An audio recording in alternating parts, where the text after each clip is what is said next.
Hello, silly people on the internet, and welcome back to Danganronpa Trigger Happy Havoc. Today we're gonna be continuing where we left off last time at the end of chapter 4. And yep, let's get into it. Alright, Mukuro Ikusaba, that was the name mentioned last time. Mukuro Ikusaba, the 16th student, lying hidden somewhere in this school. The one they call the ultimate despair. Watch out for her. Got it. Kyoko told me to watch out for her. Yeah, that was 3 days before the next incident. 3 days before we would be faced with another murder. 3 days before the worst thing so far would reveal itself. Wait, what? Isn't that the guy who, like, knocked me out? What? Chapter 5. Mild dash bane of a junk food junkie. What the fuck? Alright. In the meantime, the day after Sakura's class trial, that morning in the dining hall. So let's begin the usual post-trial investigation. Hey, you didn't make small talk or anything. We never just get straight to the point like that. If you want to keep up with me, you must refrain from pointless small talk. Jeez, how high is that horse of yours? Well? He just acts like that to hide his own insecurities. That's what I like to think, anyway. Regardless, if you want to defeat the mastermind, you need to follow my lead. They creep around the school like a mouse, but the mastermind's pride is as bloated as a cow's udder. In the name And no matter what it takes, I will rid this world of them. Huh? Hey Toko, you've been pretty quiet. Man, you're so boring now. You just sit there like a mushroom. Gotta start calling you Miss Mushroom. Don't do Toko like that. What's your deal? She didn't snap back at you. Her talking makes things difficult, so I told her not to open her mouth without permission. What? But if she can't open her mouth, she can't eat or drink water. I don't care. What the fuck? that? And you're okay with that, Toko? Jeez, how low is that rock you're hiding under? I believe this is the small talk Byakuya warned us against. Come on. And yet I let myself get involved. But it is now finished. I will never allow you to drag me down to your level again. Let's go. We're going to begin our search. Stop running your mouths and start moving your legs. Pressured by an obviously irritated Byakuya, we all started our exploration. Oh.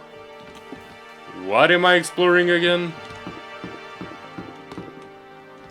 What is going on? Hold on. I'm so confused. Anything here? No, it doesn't seem like it. Oh, right. There's probably another thing open. Let's check if the... Oh, it is open. Oh, fuck. That's probably not good, is it? So here I am on the 5th floor of Hope's Peak Academy. The 5th floor has been opened up to us. And it's totally different from all the floors we've seen up till now. For some reason, it feels unpleasant. Why? It looks decent. Oh, and there's no... Oh, this is the last floor. There's no stairs anywhere. Oh no. Okay. It feels more fake, in all honesty. Hello. This floor feels different compared to all the others. I'm not sure what it is. Is there some reason for that? I hope it's not anything too creepy. Hope so too. Let's try that. Bio. Raw. Rattle rattle. It's locked. We came all this way just to be denied here. The sign in the hall says Biolab. A biolab that we're forbidden from seeing into. It kinda sounds like something out of an old cheesy horror movie. I guess so. No? The school has a fucking garden? What the hell? Hello. Yo. At first I thought I saw blue skies, but turns out they just painted the walls and the ceiling. You know? Oh, but the plants are all real. It's been a while since I've smelled vegetation. It helps me relax. What the heck? That's not what you're thinking, is it? Huh? Why is that? Don't you get it? Don't you realize the true horror of plant life? It's there, just beneath the surface, beneath their calm exterior. They're always watching and waiting. And when they decide they can't leave us in charge of Earth anymore, The end is they'll nigh. put their plan for global human extinction into action. Well? I'm serious. Alright. You do you. Just to be sure, I should take a look in that tool shed. Ooh, this place seems totally disorganized. From a lawnmower to fertilizer, flower pots to farm tools. And leaning against the back wall. Is that a pickaxe? I have no idea. There are different kinds of gardening tools here. Are they trying to get us to become self-sufficient? That would be one thing. Crazy diamond? Oh, and there's something carved into the handle of this pickaxe. Crazy diamond? I feel like I remember seeing that somewhere. Not the nostalgia kicking in again. Bags of fertilizer are piled up. There are so many different kinds to choose from. Yep. There's a lawnmower here. Even with this here, who's actually gonna take care of the lawn? No idea. So many flower pots, big ones, little ones, any size you might need. Maybe I'll grow some flowers to put in my room. Yeah, I guess so. This room is pretty weird. Wait a second. What is that? What is this?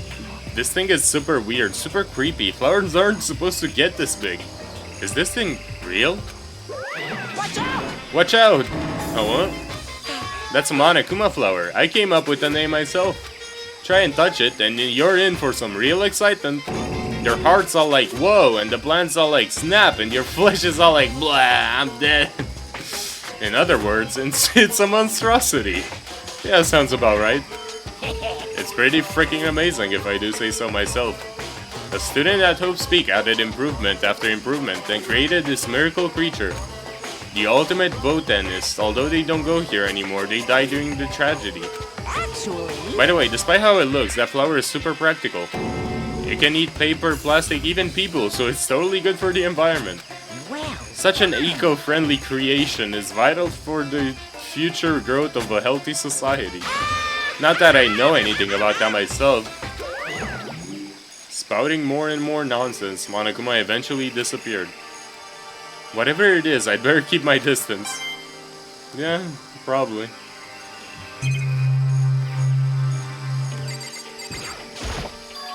Is this a chicken coop? What's a chicken coop doing here? This place even has chickens, huh?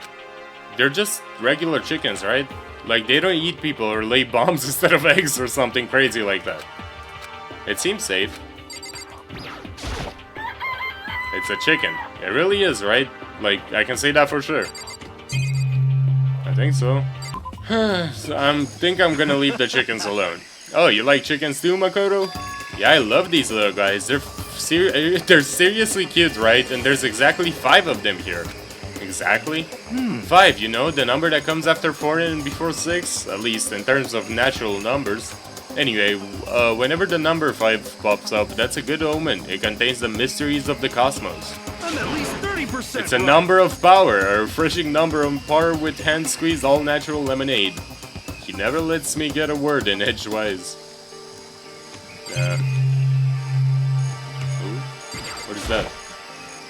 There's a kind of control panel set near the wall. Does it control the air conditioning or something? It's for the sprinklers. I can't speak. Sprinklers. Yeah, it controls the sprinklers in the garden. The sprinklers are set to go off every morning at 7:30. Don't you dare change it without permission. Of course, the setting panel is locked, so you couldn't change it if you wanted to. So that means the sprinklers go off at 7:30 a.m. every morning? Yep, you got it. It's super user-friendly, which sucks. So if you get here too early, you'll get drenched, so watch yourself. But you're not a little kid, right? You're too old to go running through sprinklers anyway. Yes. Or do you have some kind of water fetish? What? I'm gonna tell everyone. What the hell? Yeah, I think that's everything here. Let's try that other, over here. Some type of dojo. Oh. Oh, Kyoko. What Kyoko told me yesterday. What the heck did it mean? Mikuro Ikusaba, the 16th student, the one they I call remember the that. Watch out for her. Kyoko? I'm not going to say anything. Huh? I can't say anything. Kyoko narrowed her eyes. Her gaze darted up to the surveillance camera. Hey, You understand why, right? She was trying to tell me that whatever it was important. The mastermind couldn't find out. But how did Kyoko get her hands on information that could be that important? so then. We're finished here.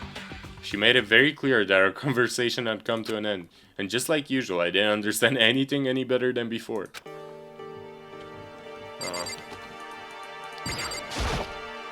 Even though this room is totally enclosed, there's a cherry tree planted here, and it's in full bloom. Hey, It's quite elegant. This is what you consider elegant? indeed. I lived overseas for a long time, so this kind of Japanese-style scenery is refreshing. But considering our situation, isn't it kind of out of place? I guess so. What is that? It's a straw post used for sword practice. Did they use it for training here too?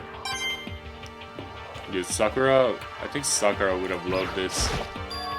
There's a bunch of wooden lockers in here. The wooden lockers and keys remind me of super old school public bathhouses.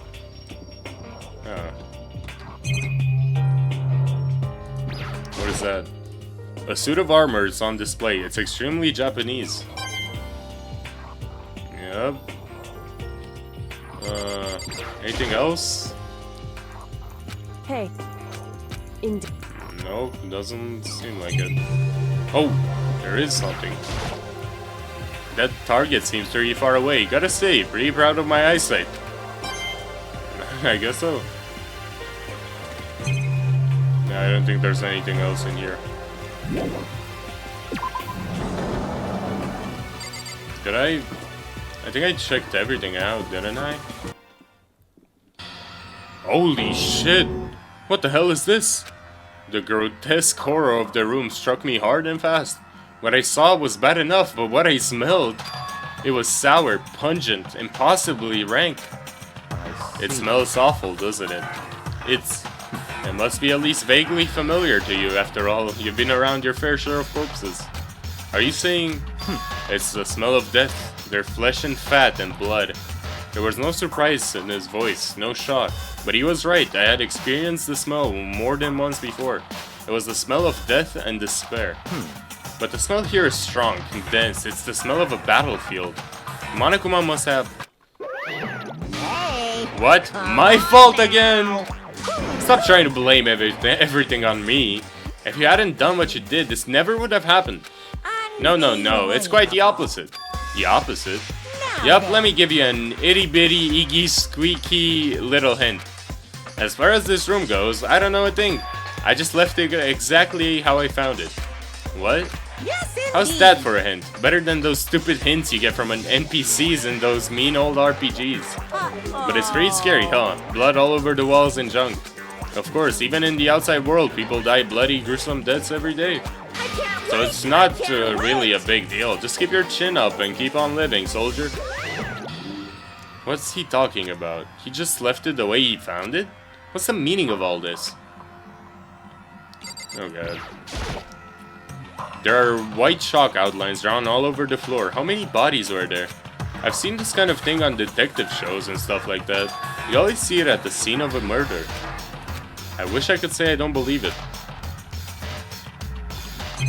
You're not gonna let me inspect the eye for an eye? Okay. What about the blood? There's blood all over the place. I want to shut my eyes forever against such a ghastly sight. It appears all the blood stains are dry. And their color has changed as well. I think it's safe to assume these stains are considerably old. This is all really blood? Of course, I wouldn't find it interesting otherwise. And it is interesting, I assure you. What on earth happened in this classroom? He seems like he's enjoying himself. No way can I keep up with someone like that.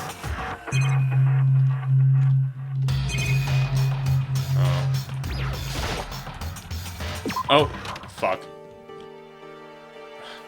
Oopsies.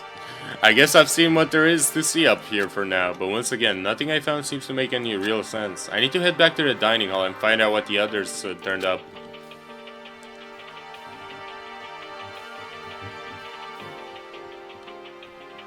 One after another, everyone made their way to the dining hall, and before too long, it would appear everyone has returned.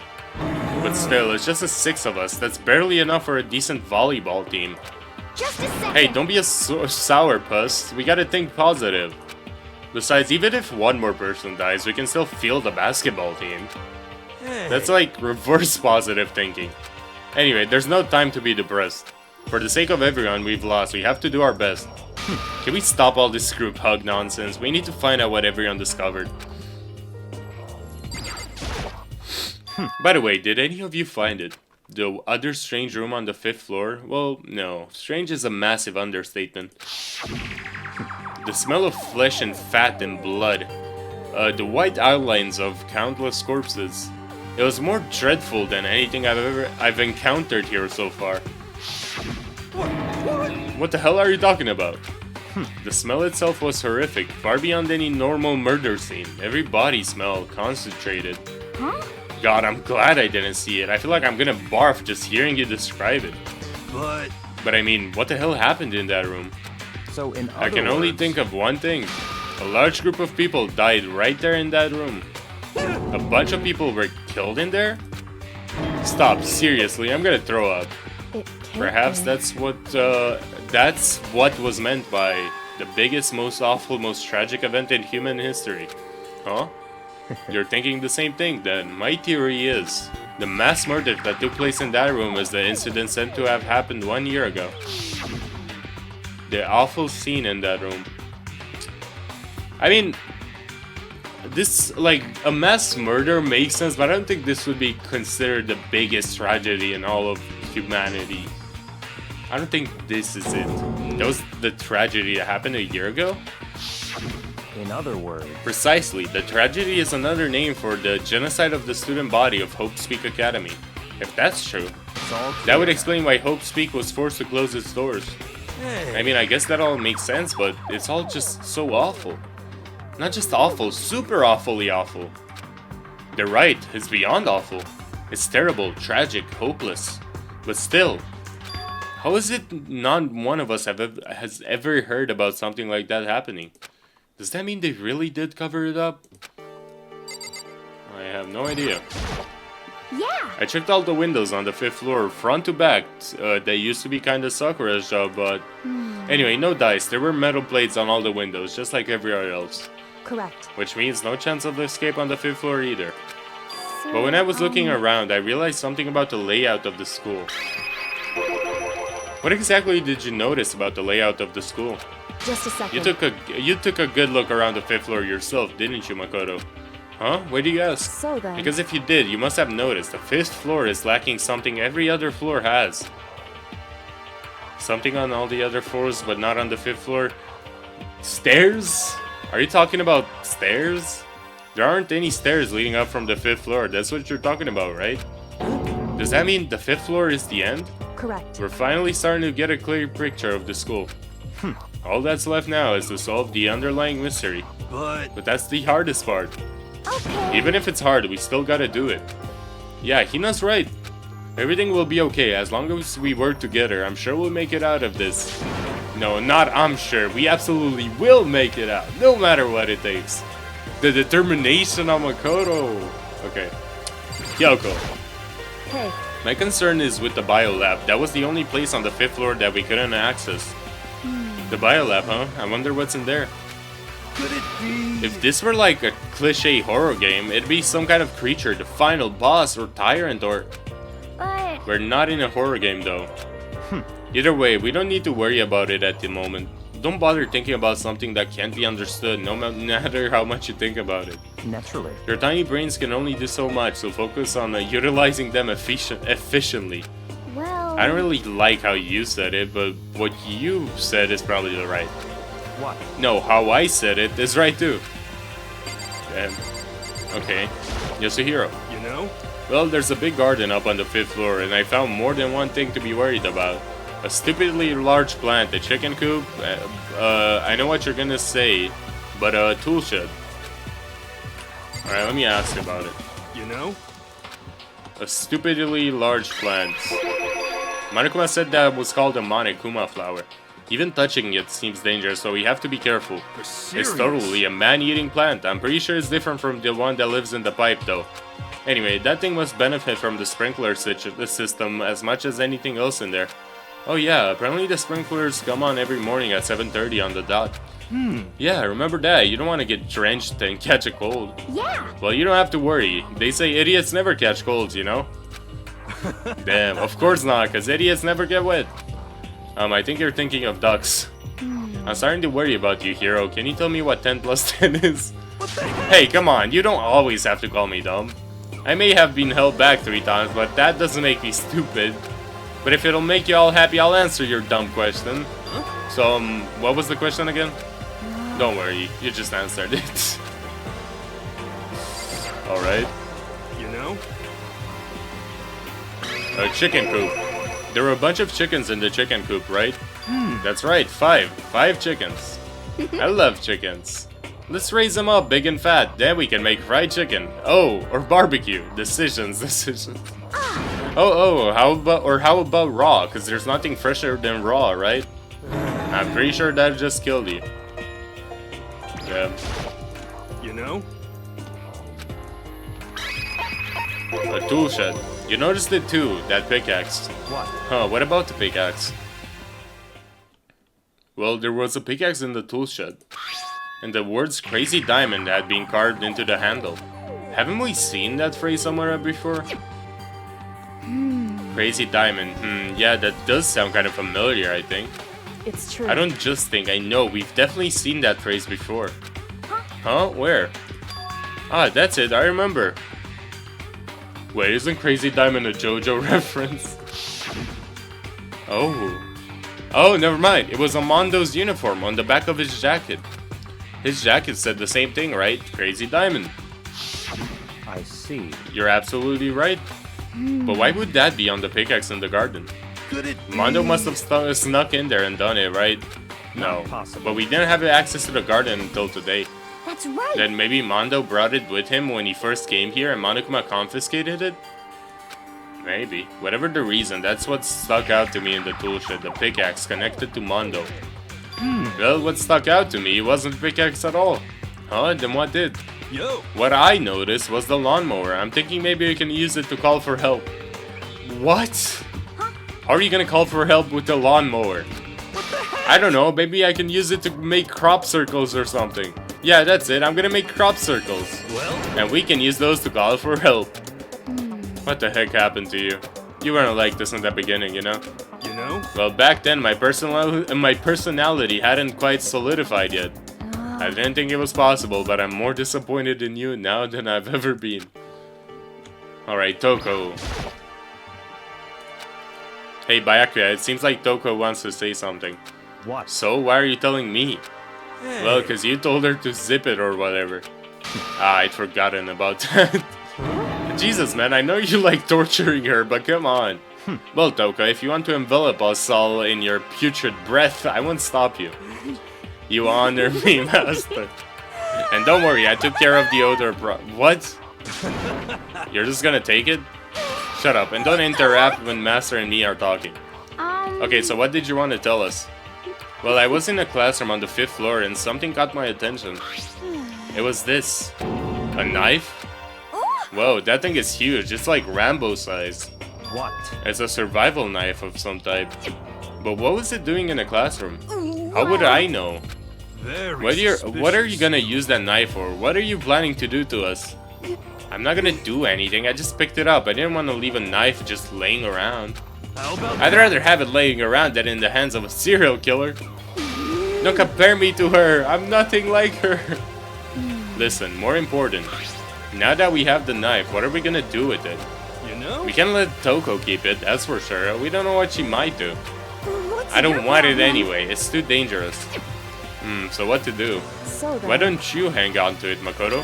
Huh? Me? Oh yeah, I totally trust Makoto to take care of it. Okay. Then that's that. Hold on, what did I get to say? It's all clear. It just shows how much they trust you. You should do as they ask. Are you sure it's trust? I feel like they're just using me. Okay, so here you go, Makoto. You're acting like I already said yes. Fine. I guess there's nothing I can do. I'll just keep it in my desk drawer for now. Anyway, that's all I wanted to say. Hey, Doko. Do I still have a bad breath? Sorry. I'm sorry it stinks. I'm sorry. That's fine. You made a valuable discovery. Good job. Huh? Did Master just praise me? Hey, good for you. I'm dreaming. I must be dreaming. That I would ever experience such a dream. I feel strange. Well, whenever I look at Toko these days, it makes me feel sad.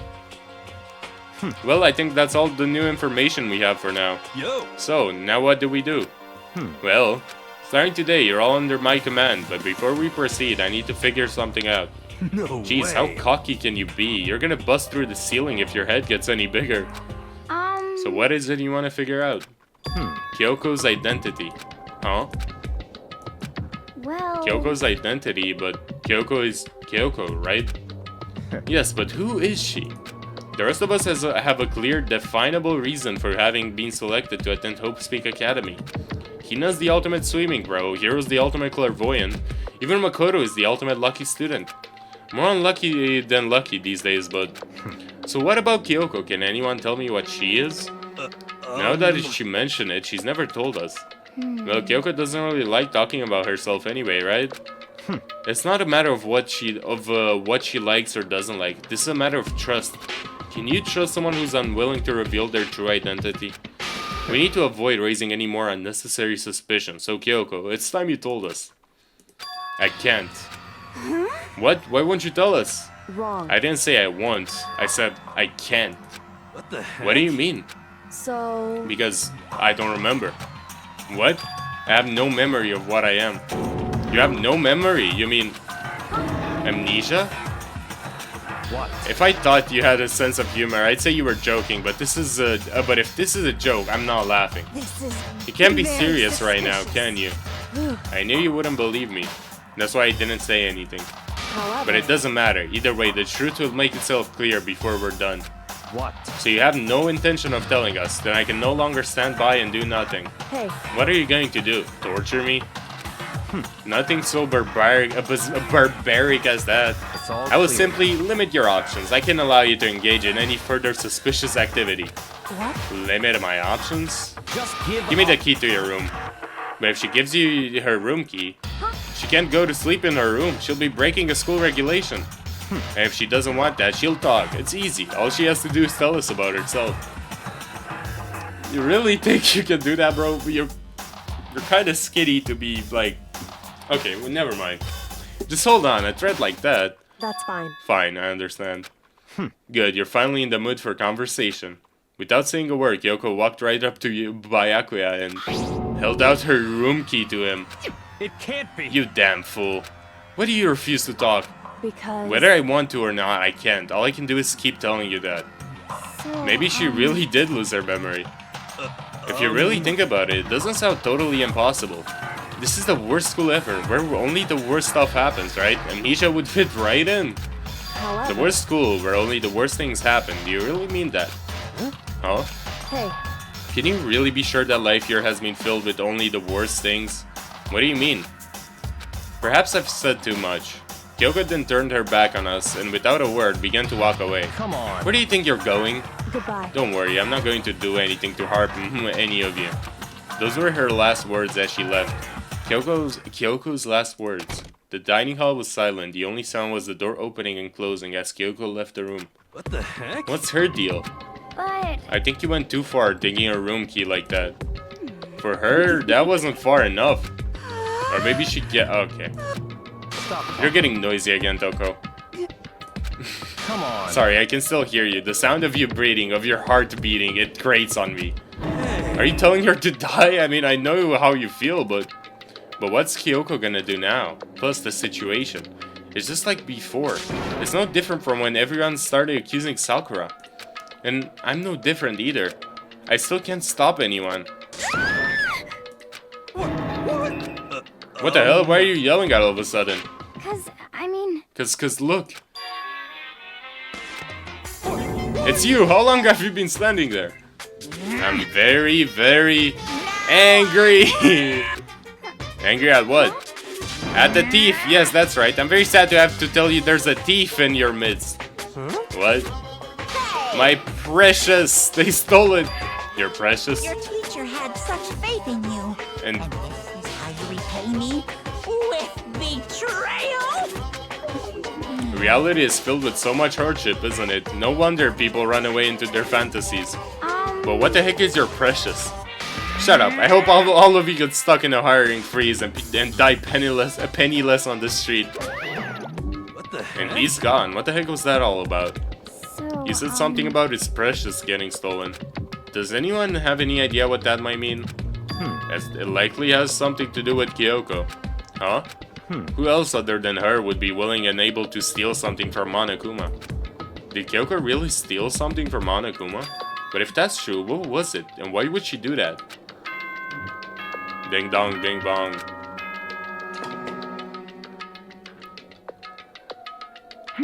This as such, soon the doors to the dining hall. Okay then. Sweet dreams, every... Oh no. um, Uh-oh, we need to get out of here. You know? We can talk about this more tomorrow and about Kyoko. However, after what just happened with Monokuma and Kyoko, I feel like there's something in the air. I would suggest you take extra precautions tonight. Stay in your rooms, don't go wandering around. well, Not like we need you to tell us that. Goodbye. Well then, let's disperse. I'll see you all tomorrow. Following his lead, each of us went back to our rooms. That's right. I need to put away the knife that I got from Toko. I think the safest place for it will be in my desk drawer. But anyway, is Kyoko really gonna be okay? She can't get into her room. What's she gonna do? Isn't there something I can do? Something I can... You can invite her. Yep. As I opened my eyes, I realized I'd fallen asleep without realizing it. But more important, did I hear the doorbell? Yep. Yep. Kyoko, Hey. I'll be waiting for you in the dressing room. See you there. Hey, wait, Kyoko. Without acknowledging me, Kyoko disappeared into the depths of the darkened hallway. I know we're not supposed to go out during nighttime, but I can't just not go. Yeah. Pretty much. Hey, Sorry for asking you to meet with me so late. It's okay, I'm used to it. correct. Indeed. So then, Well then, let me get straight to the point. It's something you can't talk about in front of the surveillance cameras, right? So does that mean... Does this have something to do with whatever it is you stole from Monokuma? Monokuma told us earlier that someone had stolen something from him. Was it you? indeed. That's right. So I was right. But what did you steal? So... I stole this. Oh, a key? But looking at it, I could tell it wasn't just any key. It was shaped like Monokuma. It was probably the only key of its kind on Earth. Where did you get this? So... From the headmaster's room. What? You snuck into the headmaster's room? But wasn't it locked? However... The lock was broken. What? Correct. It was Sakura. She did it for us. She did? Indeed. Remember what she said in her note? I'm not going to just lay down and die. I will fight you. So Sakura broke into the headmaster's room for us? That's right. That's right, so that we could uncover whatever secrets might lay hidden within. She did that for us. She violated school regulations to help us. She already decided to die, so her last act was to defy the rules of this place. Indeed. I noticed the room was open after the class trial was over yesterday. But if I just strolled into the room, Monokuma would have noticed right away, which is why I used you as a decoy. So you asked me to meet with you in the data center in order to... Correct. Correct. I wanted you to draw Monokuma's attention. I took that opportunity to sneak into the headmaster's room, and as a result, I found this key. Wow. Then what you told me yesterday, what you told me about yesterday, did that come from the headmaster's room too? Mukuro Ikus the sixth, the one they watch out for. Did you find out about this Mukuro Ikusaba while you were in there? Indeed. I did find a file in the headmaster's room that talked about her, yes. I don't know all the details yet, but one thing I do know is that Mukuro Ikusaba is dangerous. Dangerous? In other words... She may very well be the mastermind. Mastermind? But didn't Alter Ego say that the headmaster was probably the mastermind? Wrong. No, the headmaster isn't the mastermind, I'm sure of that. What? I don't have proof yet, but I have no doubt I'm right.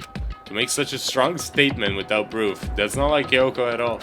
But if it isn't the headmaster, does that mean Mukuro Ikusaba really could be the mastermind? Anyway, this key is the one big opportunity we've been waiting to get our hands on. Now that we've grasped it, we can't let it go, can we? Sure, but I mean, what's this key even unlock? so... I don't know yet, which is why. I need you to draw Monokuma's attention again, while I go and find out. Wait, so you're planning on sneaking back in again? You can't, that's way too dangerous. And you want me to draw his attention, but we don't actually know there's just one mastermind, right? If there's more than one person watching us... Is that right? But they didn't catch on last night, right? Maybe we just got lucky. Hey, Or maybe the mastermind can monitor us and control Monokuma at the same time. Huh? Like I said, we didn't get caught last night. But as he said, maybe it was pure luck. Which is why we're going to run the experiment one more time. And if we're successful again, then what may have just been a lucky guess will be proven true. As Kyoko talked, she was calm and collected as ever. I couldn't help but just stand there and listen. hey, If it's true that the mastermind can't watch us and control Monokuma at the same time, then there would have to be a period of time where the mastermind is vulnerable. What we need to do is find out for sure if that's actually true, and we can exploit it.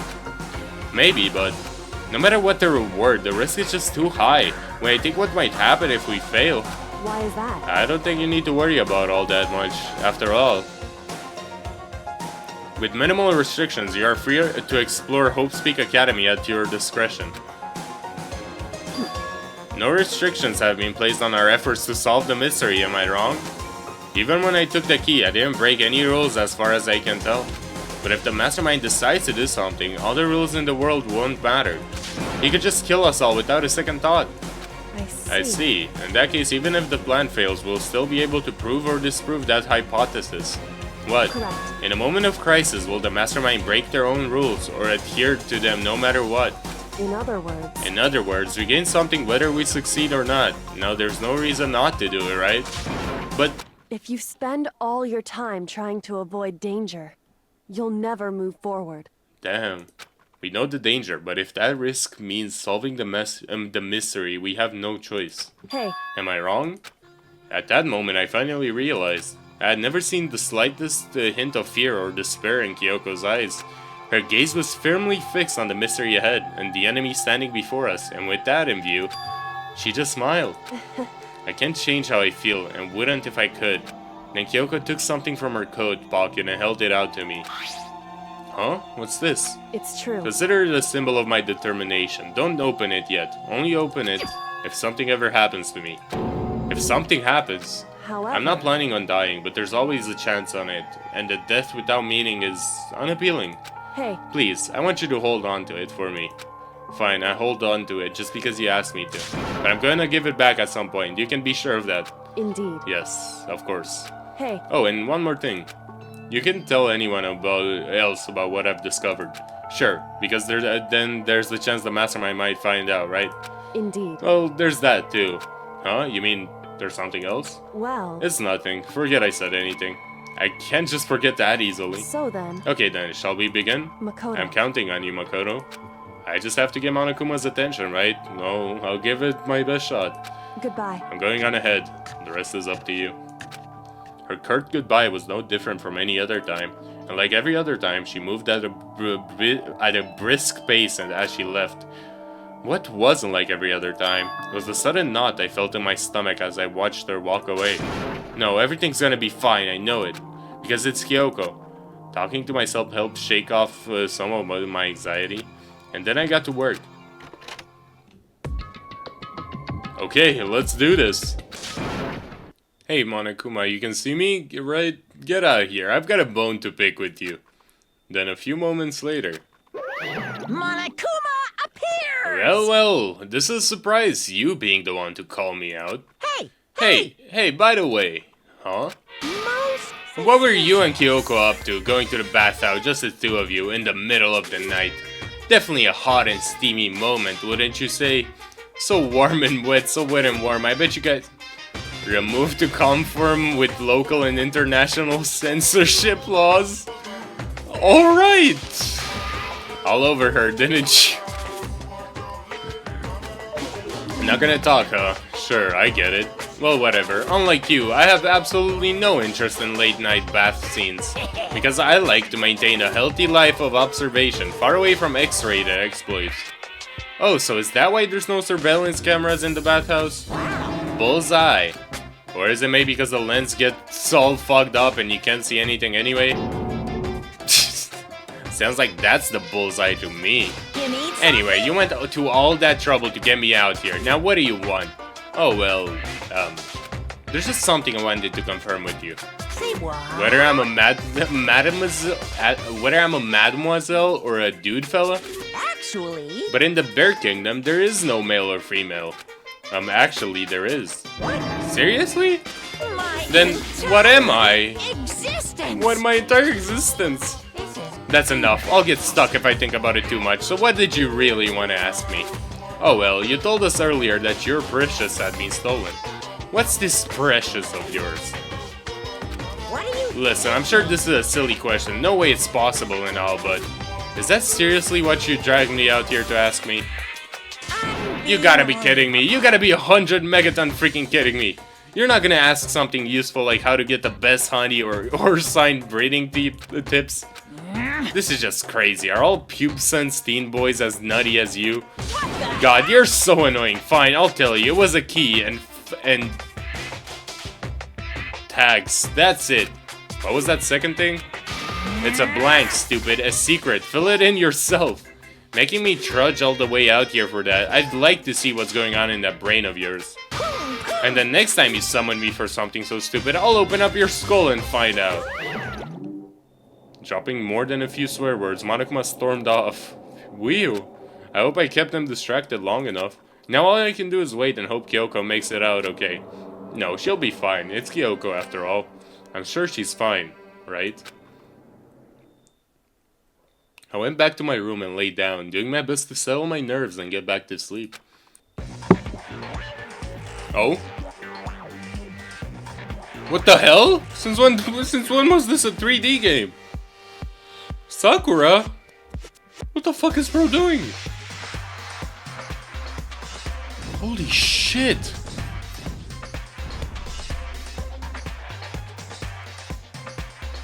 Bro's a savage. What the fuck is going on? Oh. Sakura versus a giant teddy bear. This is the fucking shit I want to watch now. No, Sakura's Revenge, the game the world has been waiting for. Unfortunately, development has been cancelled. Of course, if enough people buy Danganronpa, who knows? So buy copies for you and all your friends. What the fuck? My body feels so heavy this morning. It must be because I was up so late last night. Anyway, I need to get to the dining hall. What? You're 1 minute late, Makoto. How do you explain this? Sorry, I'm not feeling so great today. What's You your really problem? think a tired excuse like that is gonna work? Huh? Are you allowed to talk again? I don't recall giving you permission. Huh? I just thought, I mean, since a day had passed, it had maybe reset. Sorry, please don't hate me. Whatever my punishment is, I'll accept it. I'll hang a sign from my neck that says bad. What the fuck? If you stop making disgusting comments like that, maybe I can forgive you. Thank you. I won't make any more disgusting comments, I promise. If I do, you can stuff my... Oh god. It's no use. She's disgusting to the bone. Anyway, where's Kyoko? I haven't seen her this morning. Not cool. This is worse than being late for lunch, for a date, for your wedding, for anything. Maybe she's mad about what happened yesterday and she's not gonna show up anymore. I can't tell the others why Kyoko might not be here. The best thing to do right now is just keep quiet. Very Whatever her reason, I'm curious to know what she is doing. I know she's not in her room, so... You know? Oh yeah, you still have her key, right? What's this? Oh, are you looking for Miss Kirigiri? What? What do you want now? Hey! I'm right? You're wondering where Miss Kirigiri is, right? Do you know where she is? Well, it's hard to say. Huh? You don't know either? What? It's because he doesn't know. That's why he's here, to try and prod us for information. Hey, don't you hate it when you ask someone what their favorite movie is and they name some indie bullcrap? This is I feel like I'm getting whiplash the way he changes subjects like that. Thank goodness, it looks like Monokuma really didn't notice. So I guess our plan went off just fine last night. Which could mean... Hey.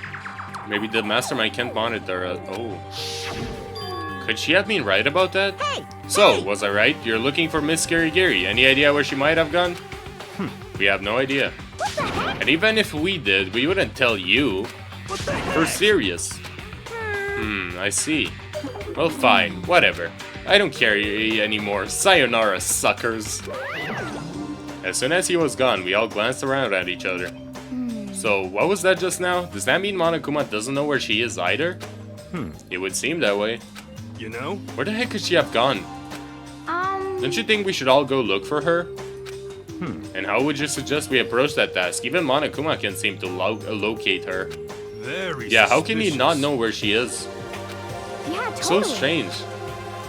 Kyoko must have used that key to sneak into some unknown part of the school. But somewhere even Monokuma wouldn't notice. Where could it be? I think that's what we're gonna find out. We spent the rest of breakfast talking about where Kyoko could have gone. Afterwards, we returned to our rooms.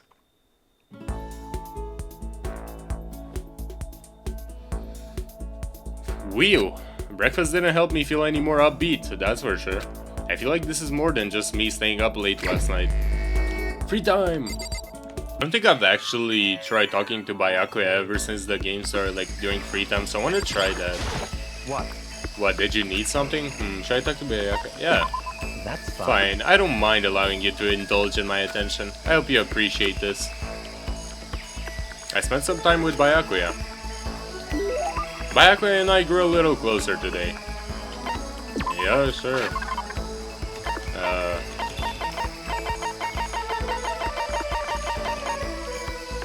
You want the love status ring? If you insist, I suppose I can accept it. Does that mean he liked it? I have a question for you. You do? That's right. Something's been bothering me for a while now, and I can't take it anymore, so to answer my question, I need you to explain to me what exactly your ultimate lucky student title means. Oh well, I don't totally get it myself, but what I do know is that I was picked at random from a pool of normal students. So in other words... So you just got into Hope Speak by blind luck. I see. Well, that answers my question. What was the question? How a commoner like you with absolutely no unique talents or abilities could get into this school?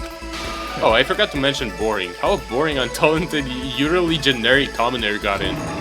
Boring? Boring? Generic? Did you really have to list all that off? Naturally. But it's the truth? Maybe compared to you, the ultimate affluent progeny and all. But even I! You seem to think it's merely an issue of title, but make no mistake. My lineage, intelligence, figure, athletic ability, they are all ultimate. In other words... Which is to say, I'm the ultimate perfection. Feel free to begin calling me that, in fact. He's really taking this to the extreme.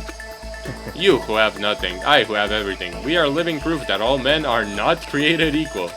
You have my pity, Makoto. Life can be very cruel indeed. And because I pity you so much, perhaps someday I'll allow you to hear my tale of glory.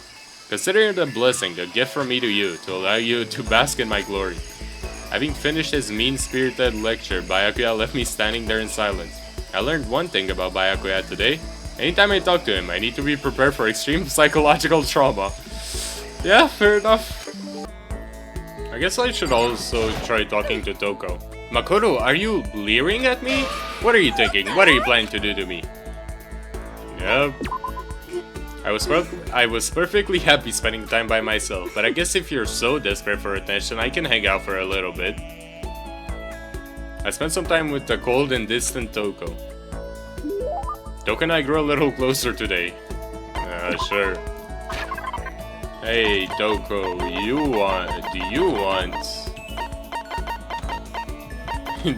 want another love status ring?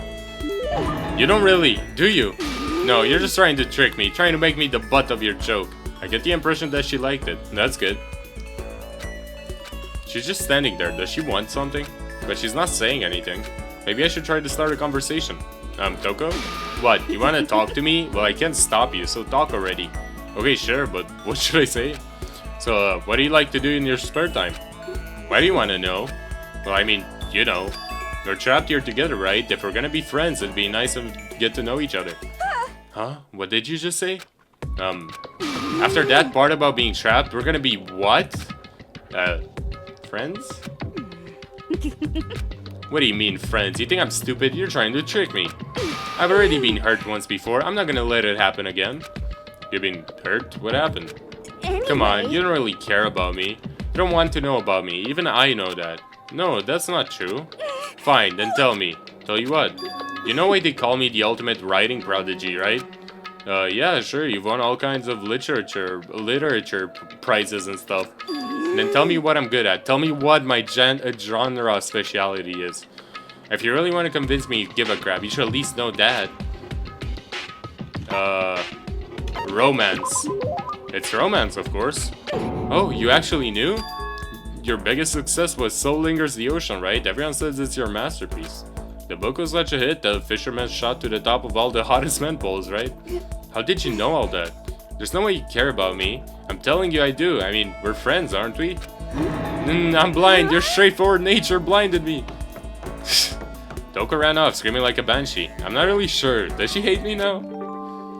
Huh. Vocabulary. That seems like a good skill.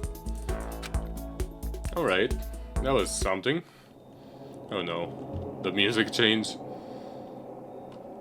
I'm getting the chills. I feel kinda dizzy. I can't help it. I need sleep. Nighttime wasn't for a while, but I felt like my body had reached its limit. As I dropped onto my bed, I felt like I was falling into a bottomless pit.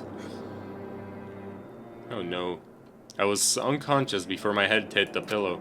Well, that's not quite true. I didn't pass out completely. It was more like my consciousness went dim. I weaved back and forth between sleep and wakefulness, which is all to say. Oh no. What the fuck is wrong with Makoto? I was restless. At some point I found myself wandering through a strange dream.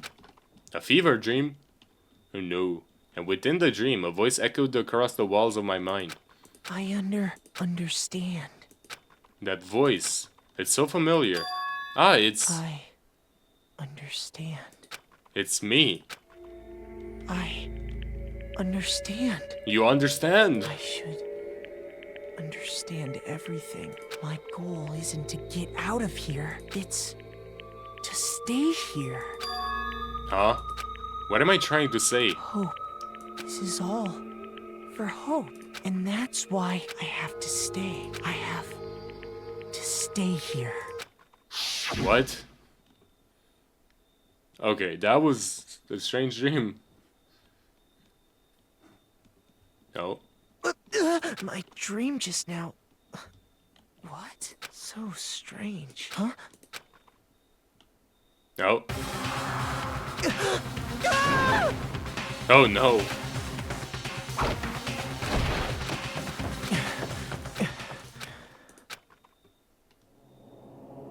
Oh, never mind. It's Kyoko. Kyoko? What did you say? Damn. Bro's fucking dead. I guess she's not here no more. It took longer than usual for me to open my eyes. I let out a deep sigh to bring myself up the rest of the way. The chills, the aches, the unfathomable lethargy, they had all disappeared in the night. All that was left was me, drenched in sweat. It wasn't just because of whatever bug I'd caught either. It was also the dream I'd had. What the hell was that? I mean, was it even really a dream? I wasn't desperate to recall it. I scrambled to grab onto fragments of the dream and reel them up from the depths of my memory. That's right, I remember last night. I came down with a fever and couldn't quite get to sleep. And I heard a voice I didn't really understand. And then... You saw Kyoko. All of a sudden I was awake. Or this guy. And there was a strange person standing next to my bed wearing a mask. And they were holding a knife. I want to say I fought them off, but I don't actually remember. I feel like my mind had been detached from my body, burning up with fever. I was somewhere far away, watching my body move on its own, and because of that, I don't remember what really happened. But still, I feel like I resisted them desperately, feverishly. After that, things go black again. The next thing I remember, Kyoko was there. But what would she have been doing in my room? What a strange dream. You should really start fucking locking your door. No, was it really a dream? How can I possibly find out either way? By checking where you put the knife. I opened the desk drawer and... Huh? It's empty. There's nothing inside. Wait, nothing inside? That's strange. Because I definitely wasn't before. I'm positive I put the knife I got from Toko in here. Wait, that means... Yep. The knife they told me to keep safe. I knew it. I just had a feeling. It wasn't a dream after all. But if that's true, this all makes even less sense. Why would someone have wanted to attack me? And who was that behind the mask? And why was Kyoko? What the hell is going on? Well, I don't think I'm gonna figure it out on my own. I should head to the dining hall. Then I can talk to everyone else about it. Probably.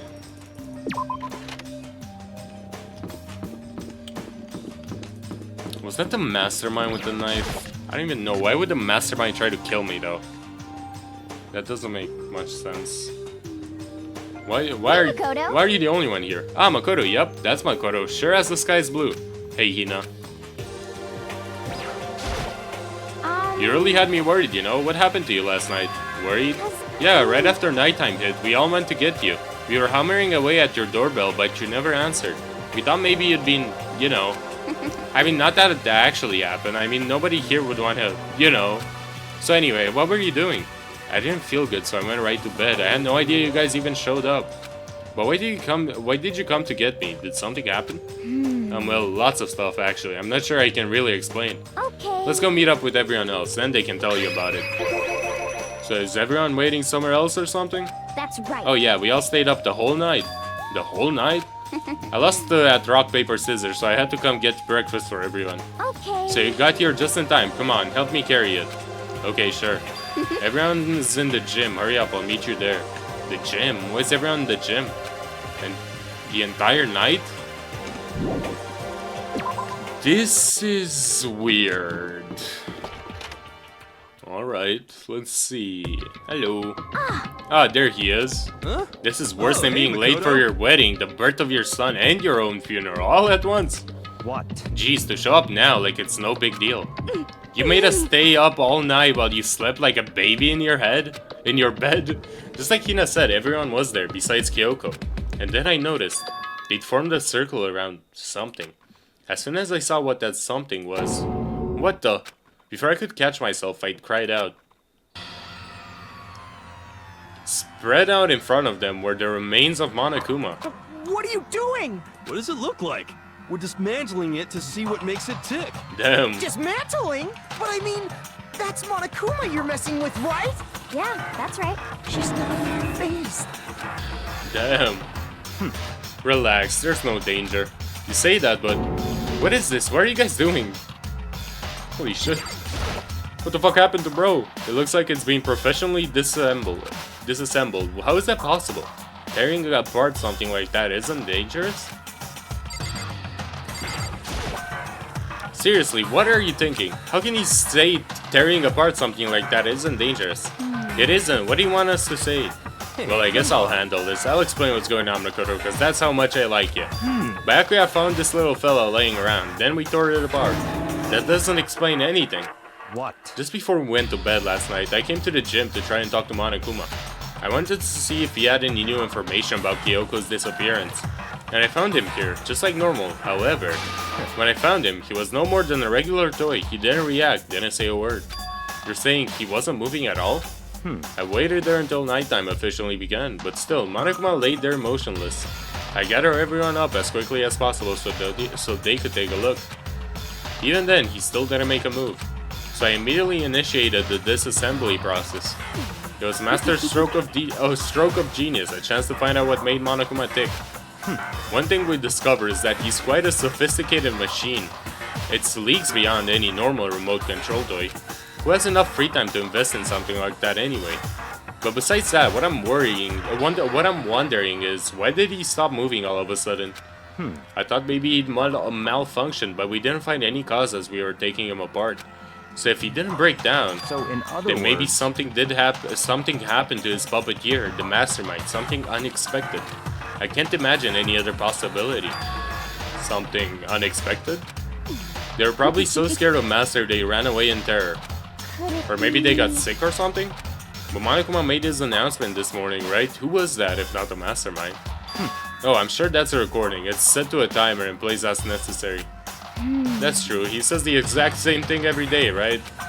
Hey guys, I don't think now's a good time for light conversation. You know? I just found something. What is it?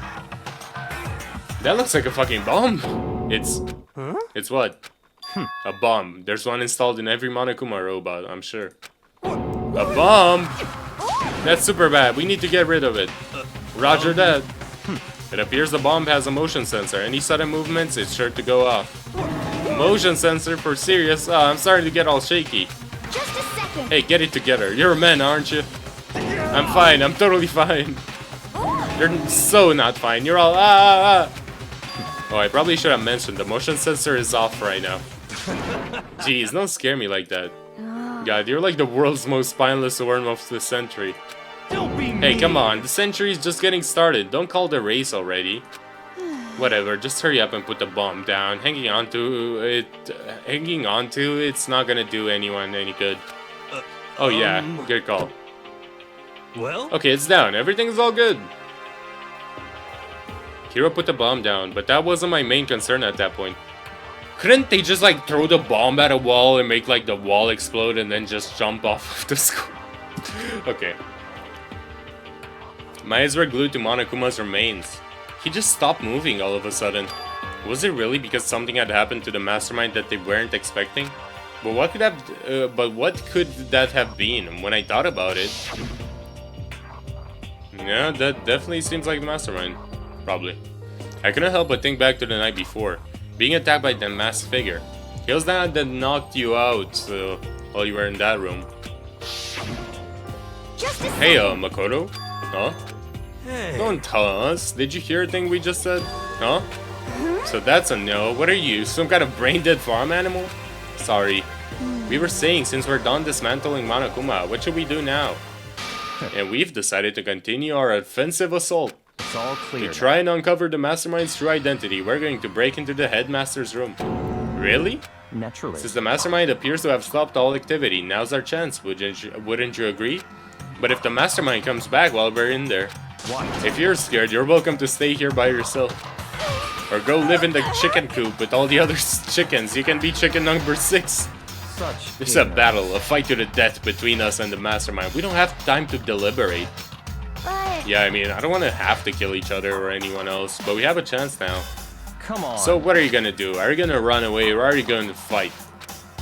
You're right, I'll go with you. It's all clear. Okay then, we're going to break into the headmaster's room. Everything comes down to this moment. Anything can happen, so prepare yourselves. I'll follow you anywhere, master, to all the ends of the earth. Sakura, if you can hear me, lend me your strength. How about I can that? do this. I'm a man and I can do this. I've got the will of the entire universe on my side. We've each found the determination in our own ways, and when we were ready, we left the gym. Our target was the headmaster's room on the 4th floor of the school. Oh no. Alright. Where was this? Over here, right? Office, headmaster. It's locked, as expected. So what are you gonna do? What? Isn't it obvious we're gonna tear this door off its hinges? Wait, but the rules say, we've seen that mastermind isn't watching us. Those don't matter anymore. But But like Makoto said, if the mastermind did show up while we were in there, So in then we'll other just have to words, finish our business before that can happen. hey, Okay, sure, but What?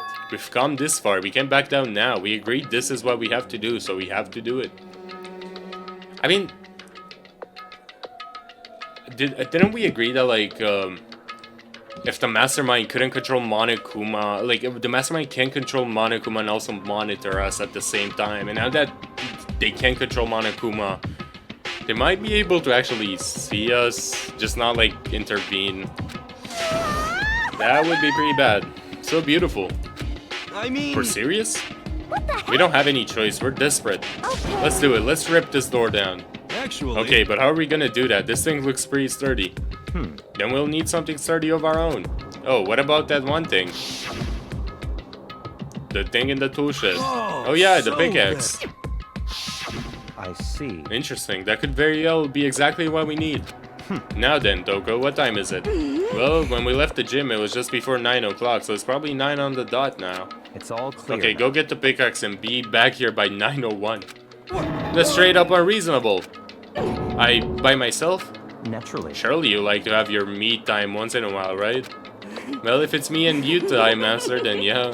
What? You know how much time it took you to say that. 10 seconds. Take too long and I'll erase your existence from my consciousness. Unacceptable! With that, Toko ran off loud as a herd of rabid elephants. Hey. For serious though, are we just gonna knock this door down? No problem is solved by running away. Find your stones and be a man. He's right. You can move forward by always avoiding danger. If you spend all your time trying to avoid danger, you'll never move forward. Yep. We know the danger, but if that risk means solving the mystery, we have no choice. Hey, Am I wrong? Even if it's dangerous, we have to overcome the challenges in front of us. Maybe, but I'm still super stressed. I'm so tense, I can hardly talk. I'm all no. I'm totally flap sauce? Gross, where'd that come from? Wait, Genocide Jill, where'd you come from? Hello, it's a wondiferous, fiend here to greet you with a razor-sharp smile. Okay, Come on. what about the pickaxe? Where is it? I was supposed to pick an axe? No, you seeping imbecile, the pickaxe. Seeping imbecile? Oh, Master, you wound me with your executive level barbs. Here comes the bloody nose. Seriously though, did you really forget the pickaxe? Give it a rest. Omega 3 fatty acids, that's what you need. Great for the old memory factory. But I think we already established that their memory doesn't carry over when they switch. Not possible. This is a level of uselessness I find difficult to tolerate. The light bulb just went on. That's why I went to the garden, right? I was supposed to get the pickaxe. Alright, we've solved one mystery. That means there's just one more mystery left. One more mystery? Yup, now we just need to figure out the identity of Object X. Now, what are you talking about? Did you already forget what we were talking about? You're like missing out on life. I'm not missing out on life. In fact, I found one in the garden. What? What did you find? Corpus. Did you hear me? I said corpse. A corpse? Yep. That's right, I found a corpse in the garden. You found a corpse in the garden? What Hold did on, you before say? we enter the headmaster's room, it appears we have something else to look into. Come on. We're going to the garden. Okay. Oh god. As soon as we entered the garden, I saw it. I didn't want to, but... Who's the guy? He got murdered! I saw someone laying on the ground with a mask covering their face. And there was a knife buried in their stomach, up to the hilt. What the? Are they really dead? For sure, but who is it? What the hell? Oh, alright.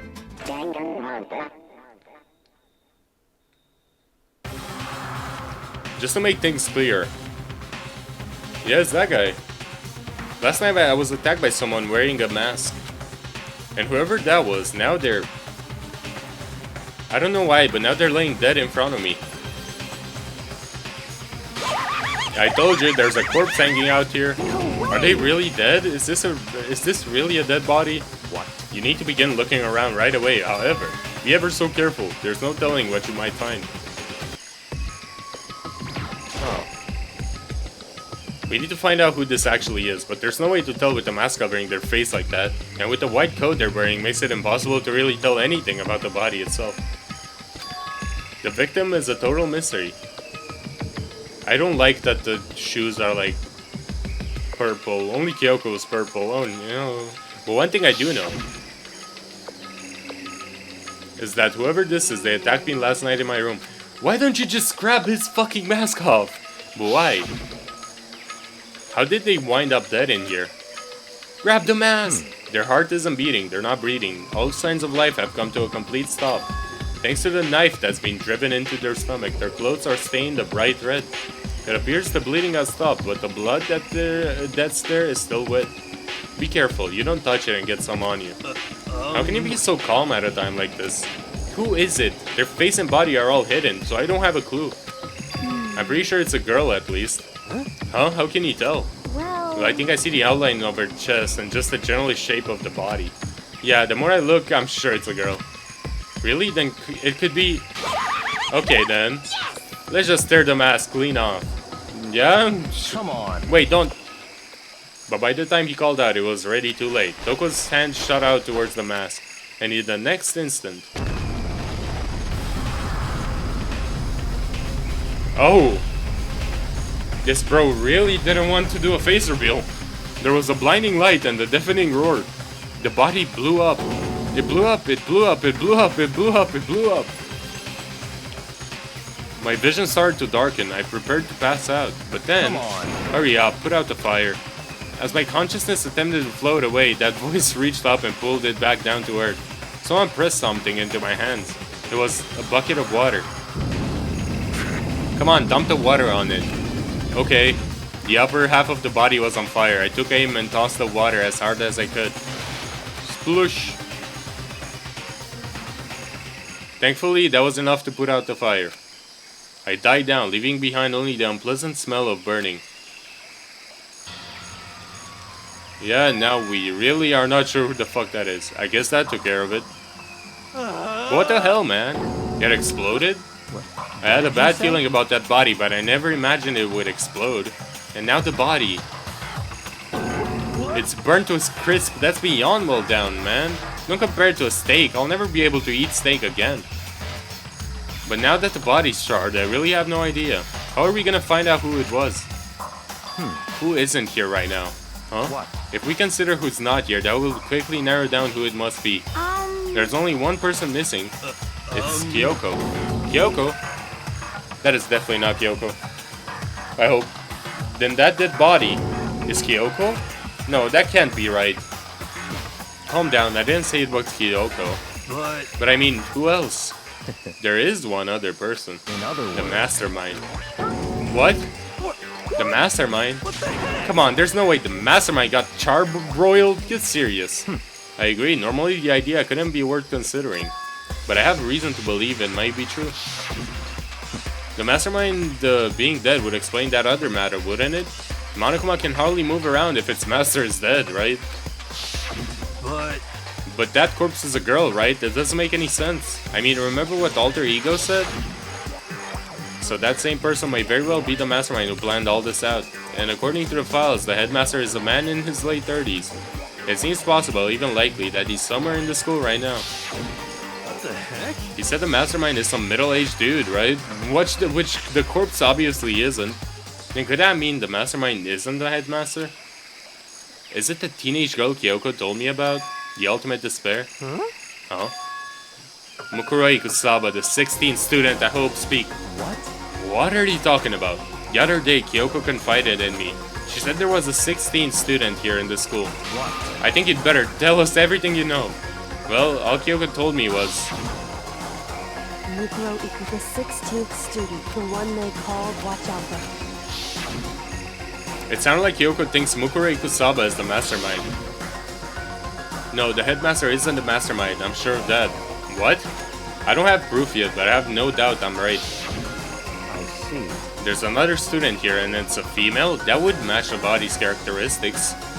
And that phrase, the ultimate despair, it sounds super mastermindy, doesn't it? Could it be? Okay, so the mastermind is this girl, Mukuro, and she's a student here, and she's the ultimate despair? And if she's been hiding here in the school like some teenage Bigfoot, how'd she wind up burnt to a crisp? None of this makes any sense, to just suddenly show up and then die? I think we'd better take a closer look at the body. There may be some clues to help us figure out exactly who it is. Ah, hey, wait. What? What? Aren't we forgetting something? You know, Doko? Oh yeah, she's got totally blown up, huh? Forget about her. I'm sure the explosion vaporized her. Oh god. Oh, she survived. Oh, she survived. What just happened, Master? Stop talking. You declared for the whole world to hear that you would never again inhale a single molecule of oxygen. Oh, then I don't mind breathing in the carbon dioxide you exhale. That's enough for me to live. This is the strangest back and forth I've ever seen. That is my knife, isn't it? Right now I have to focus on the body. Alright. I should take a close look at the body one more time. Watch yourself, Makoto. She may be dead, but she's still a girl. Don't worry, I don't plan on touching the body all that much. I'm not Kyoko after all. Oh. There's something next to the body. It's a key? Is it what Kyoko took from Monokuma? No. So... No, that does not look like that. That's right, the key she stole was shaped like Monokuma. This isn't anything like that. Then this key is... What? What is it? Did you find something? Yeah, this was on the ground near the body. I've never seen this key before. What could it possibly go to? So even you don't know then. Makoto, I'm going to give you a very important task. Huh? I see. That key might give you access to certain areas we thought we were locked. You mean So in the other biolab, words, the data center, the headmaster's room, and the dorm rooms on the 2nd floor. It's in your hands. So I'm your errand boy now? Fucking hell, okay. Okay, let's give it a shot. Oh! It was to the data lab. It fits. Then this key is to the data center. I managed to unlock the data center. I guess all that running up around paid off. I have to go tell everyone else. I immediately headed back to the garden. Shouldn't you check out the room first? So you're back. How'd it go? I found out which room the key goes to. It's the data center, down on the 4th floor. Then we can get into the data center now? I see. Interesting. But why did the now deceased have the key on them? I suppose we'll just have to go to the data center and find out. Yeah, I think you're right. Here we are. Looks like the door is still unlocked. Hey, so when you open the door, that's not gonna be another huge kaboom like before, right? You're asking that question now? Don't worry, we have Makoto. What? In other words, It's in your hands. Again? It means I trust you. That's an absolute lie. I'm just being used. Fucking hell. I reached out and put my hand on the door. I closed my eyes and tried to clear my mind. With a silent prayer, I slowly opened the door. Nothing happened. After making sure I was still alive, I slowly opened my eyes. Oh, holy shit, what the hell? In a word, the room was strange. I mean, all the rooms up till now were strange, but this room had a special kind of strangeness. It wasn't a surface fear like the rest of the school. Here, the fear was lurking beneath the surface. The room was filled with that kind of dread. Hey, that's... Kira extended a trembling hand and pointed.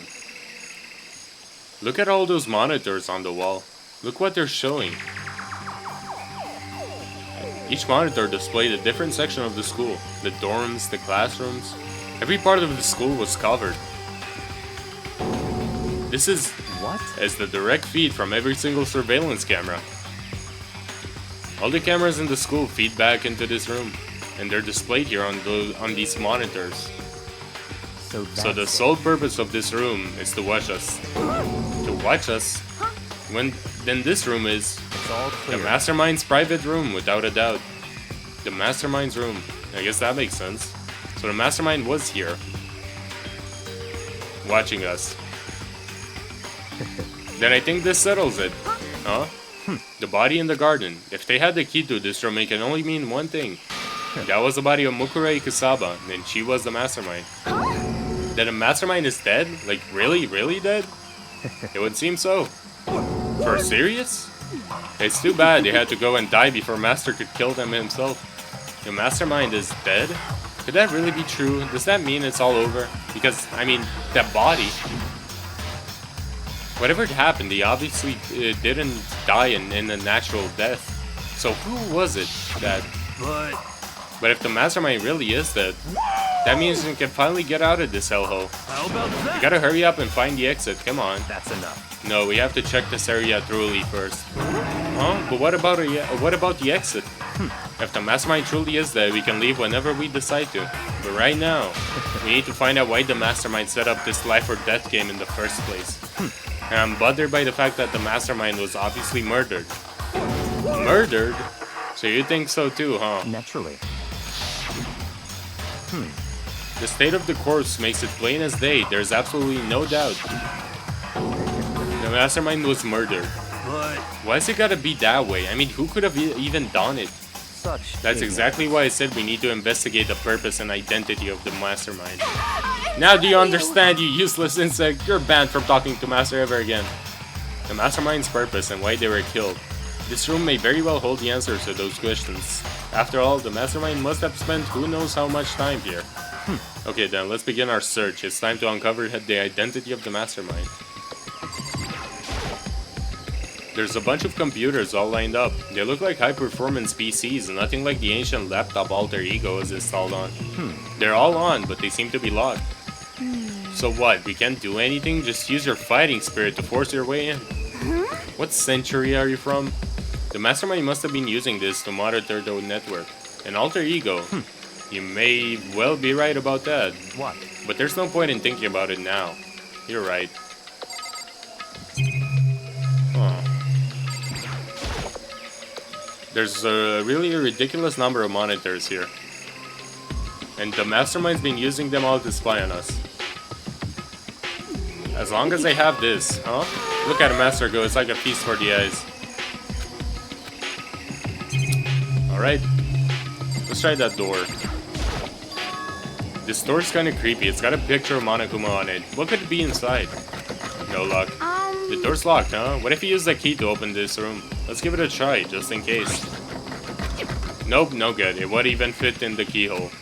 Oh. Yeah. Well, don't worry about it. Everything's fine. The mastermind's dead, right? So nothing's gonna happen to us. Yeah, I guess you're right. I can stop thinking about that door with Monokuma's picture on it. But worrying about it isn't gonna do me any good. Hina's right. The mastermind's gone, so there's nothing to be afraid of anymore. I really doubt that. Alright, what do you have to say? What was the mastermind murdered? To figure that out, we need to find the identity and purpose of the mastermind. Jeez, I can't believe how many monitors there are. My eyes are flickering as fast as they are. No matter when, no matter where, surveillance cameras are following our every move. I mean, they're absolutely everywhere. How many cameras does this place have anyway? I mean, I want to know why they were killed as much as the next guy, but I really want to get out of here. Master's going around all this stuff, it's like, okay.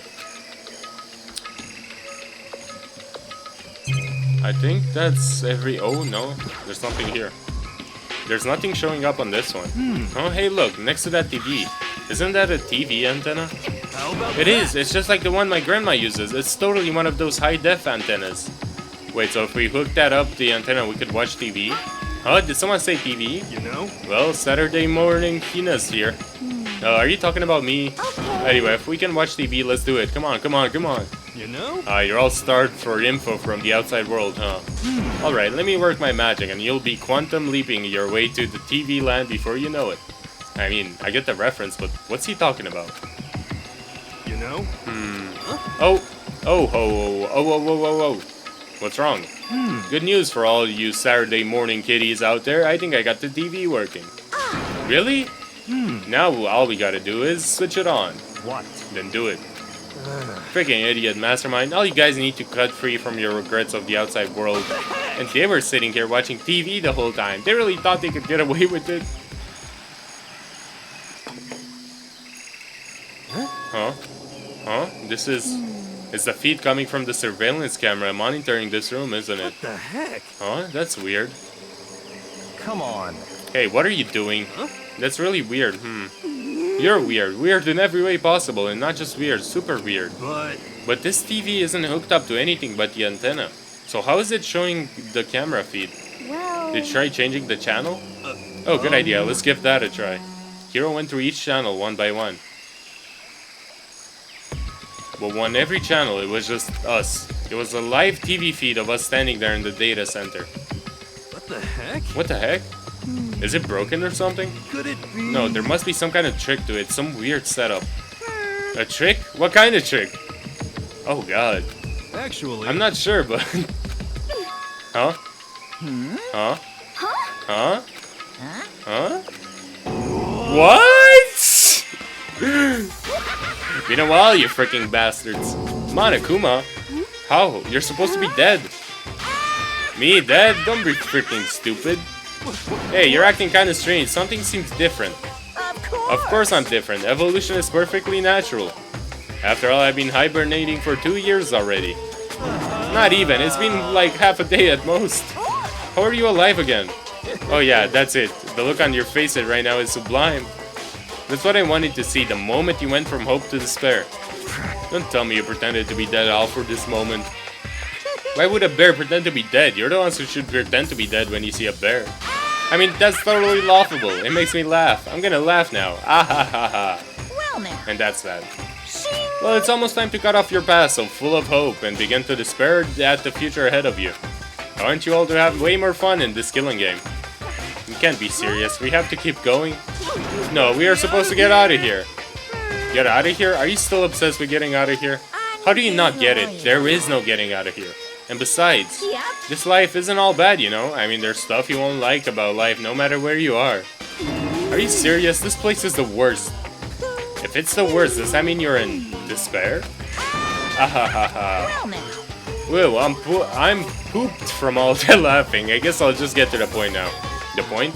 You guys really struck gold when you found that TV. Yes, indeed, that TV is an essential part of your school life here. What? I knew it was hiding a secret of some kind. But I connected the antenna, so why is it just showing us the surveillance feed? Look how attentive they are now. Well then, I'm gonna let you in on a blood-gushing secret and tell you about it.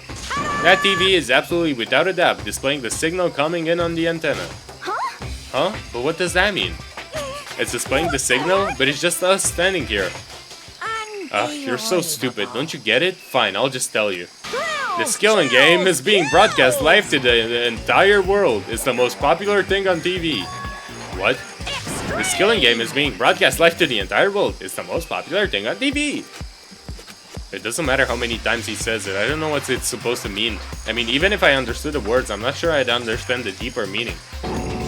Broadcast live to the entire world? What kind of bad joke is this? It can't be. Have they taken over the airways somehow? The camera feed is being broadcast? No way, that's impossible. That kind of overconfidence is a major weakness in your crisis management system, you know that? All you need is one weird trick that I found, and hijacking the airwaves is easy mode. Are you being serious right now? Of course. Of course. I heard a kind of creaking, but the sound was coming from my own mind. Like a boat tossing in the ocean, my mind had begun to creak and groan. Hey. Everything has a meaning, you know? All those hints I gave you, all those tantalizing tidbits about the school's mysteries, even me luring you here right now. Why would I do any of that without a reason? It was all for my captive audience to show them true despair like they've never seen before. I became the director of a despair-based production. This is the ultimate reality show, the best in despair entertainment. What the fuck? What are you saying? You're lying. If this was on TV, the police and everyone else would be going crazy. Yeah, there's no way they wouldn't have tried to come and rescue us. Actually, What if they already did? Huh? Yes, But then indeed. again, it's not really any of their business, right? Sure, some people might yell at their TV to try and warn you, but who would actually come here to help? Don't you think that's impossible? I don't really know personally though, so whatever. This can't be. But to take control of all communications like that, you need an astronomical amount of resources. Yup, so how could things have come this far? Well, that's a secret. There's something you all need to do first, remember? What? Of course. Yeah, duh, there's the little business of... What the hell? A body has been discovered after Yep. a certain amount. Oh god. Huh? Class trial, do you mean?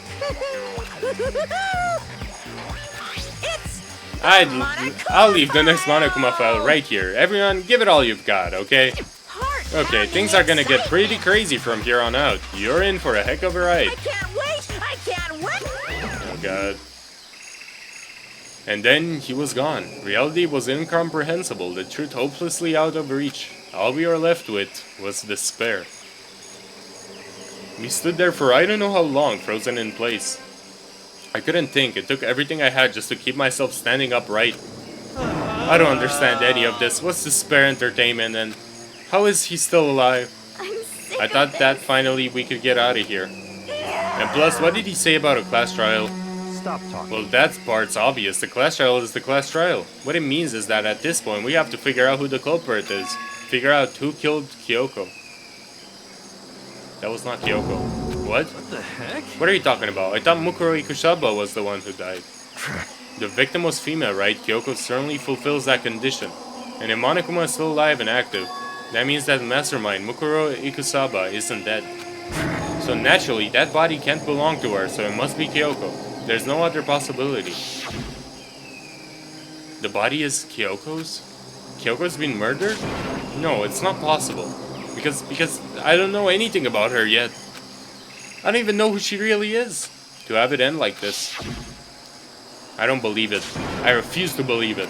Quiet. Whether you believe it or not doesn't matter. The truth is the truth. If you refuse to believe, it's your responsibility to uncover the truth for yourself. Myself? Anyway, we'd better begin. But if we're gonna have a class trial, then that means the killer. That's right. Correct, it must be someone participating in our school life. Wait, so you're saying one of us killed Kyoko? Well, that's not precisely what I'm saying, no. Huh? But you just said... Stop talking. I don't have time to explain right now. There is a veritable mountain of issues I need to confirm. So if I'm going to begin my research, if you value your lives, you'll put everything you have into this. That is how this game works, after all. Fucking hell. Well, I better start by checking out the Monokuma file. Due to the explosion, the victim's identity is unknown. They were, however, dead before the blast. The victims had been stabbed a single time with a knife which went completely through the body. They also had been struck in the head with an object about as thick as a metal pipe. The body was covered in other wounds, but these were at least several days old. So even the Monokuma file doesn't tell us who the victim actually was. The unidentified body, could it really be Kyoko? Or... I have no choice, I have to investigate. I have to uncover the truth for myself. No matter what, I have to find out what happened, or we're all dead. I need to go back to the scene of the crime. Back to the garden. Fuck yeah. I like the little music in the background now. Okay, time to get started. I need to check anywhere that may be important, from one end to the other. I just need to do what I always do. Alright, because we're inspecting the body. If I check the body more thoroughly, maybe then I'll find out for sure if it's Kyoko or not.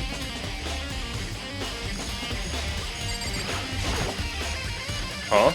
There's something weird about the body's fingernails. Oh, these are fake nails. They're really long. They seem like they'd get in the way of normal activity.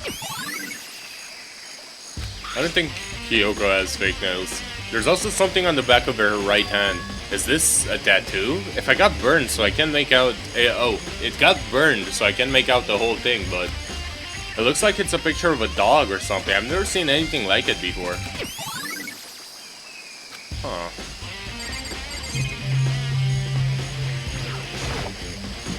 The lower half of the body didn't get wet at all. After the body blew up, the top half got set on fire, so I dumped a bucket of water on it. Which explains why the bottom half isn't wet. There's nothing strange about that, right? Hope so. The white jacket the victim was wearing totally got burned up. There's only one little piece left. The upper half of the body got set on fire in the explosion, so it's totally blackened. Also, the top half of the body is wet. Yeah, that explains it. That's because it got set on fire and I threw water on it. Since I only threw water on the part of the body that was on fire, the top half, the bottom half is still dry. In other words, there's nothing strange about the top half being wet. There isn't, right? Huh. Now I'm not so sure. Alright, I think that's all. What is that? These look like fragments or something. They're all burnt, so I can't really be sure, but I feel like I've seen something like it before. But where? Wait, was it there? I'll have to double check that later.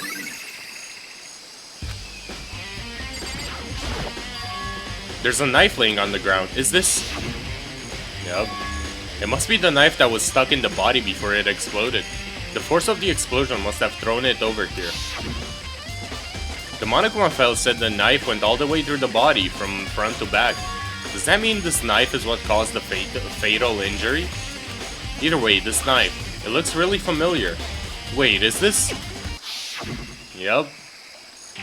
That's it! It's the knife that person was holding. This is getting really weird. There are just too many strange coincidences. Whoever the person in the mask was that attacked me last night, they were holding that knife. And that same knife was used to stab that same masked attacker we found here. So maybe this masked person got stabbed because when they attacked, I was in a kind of trance. Maybe I reacted by grabbing the knife, and maybe then I...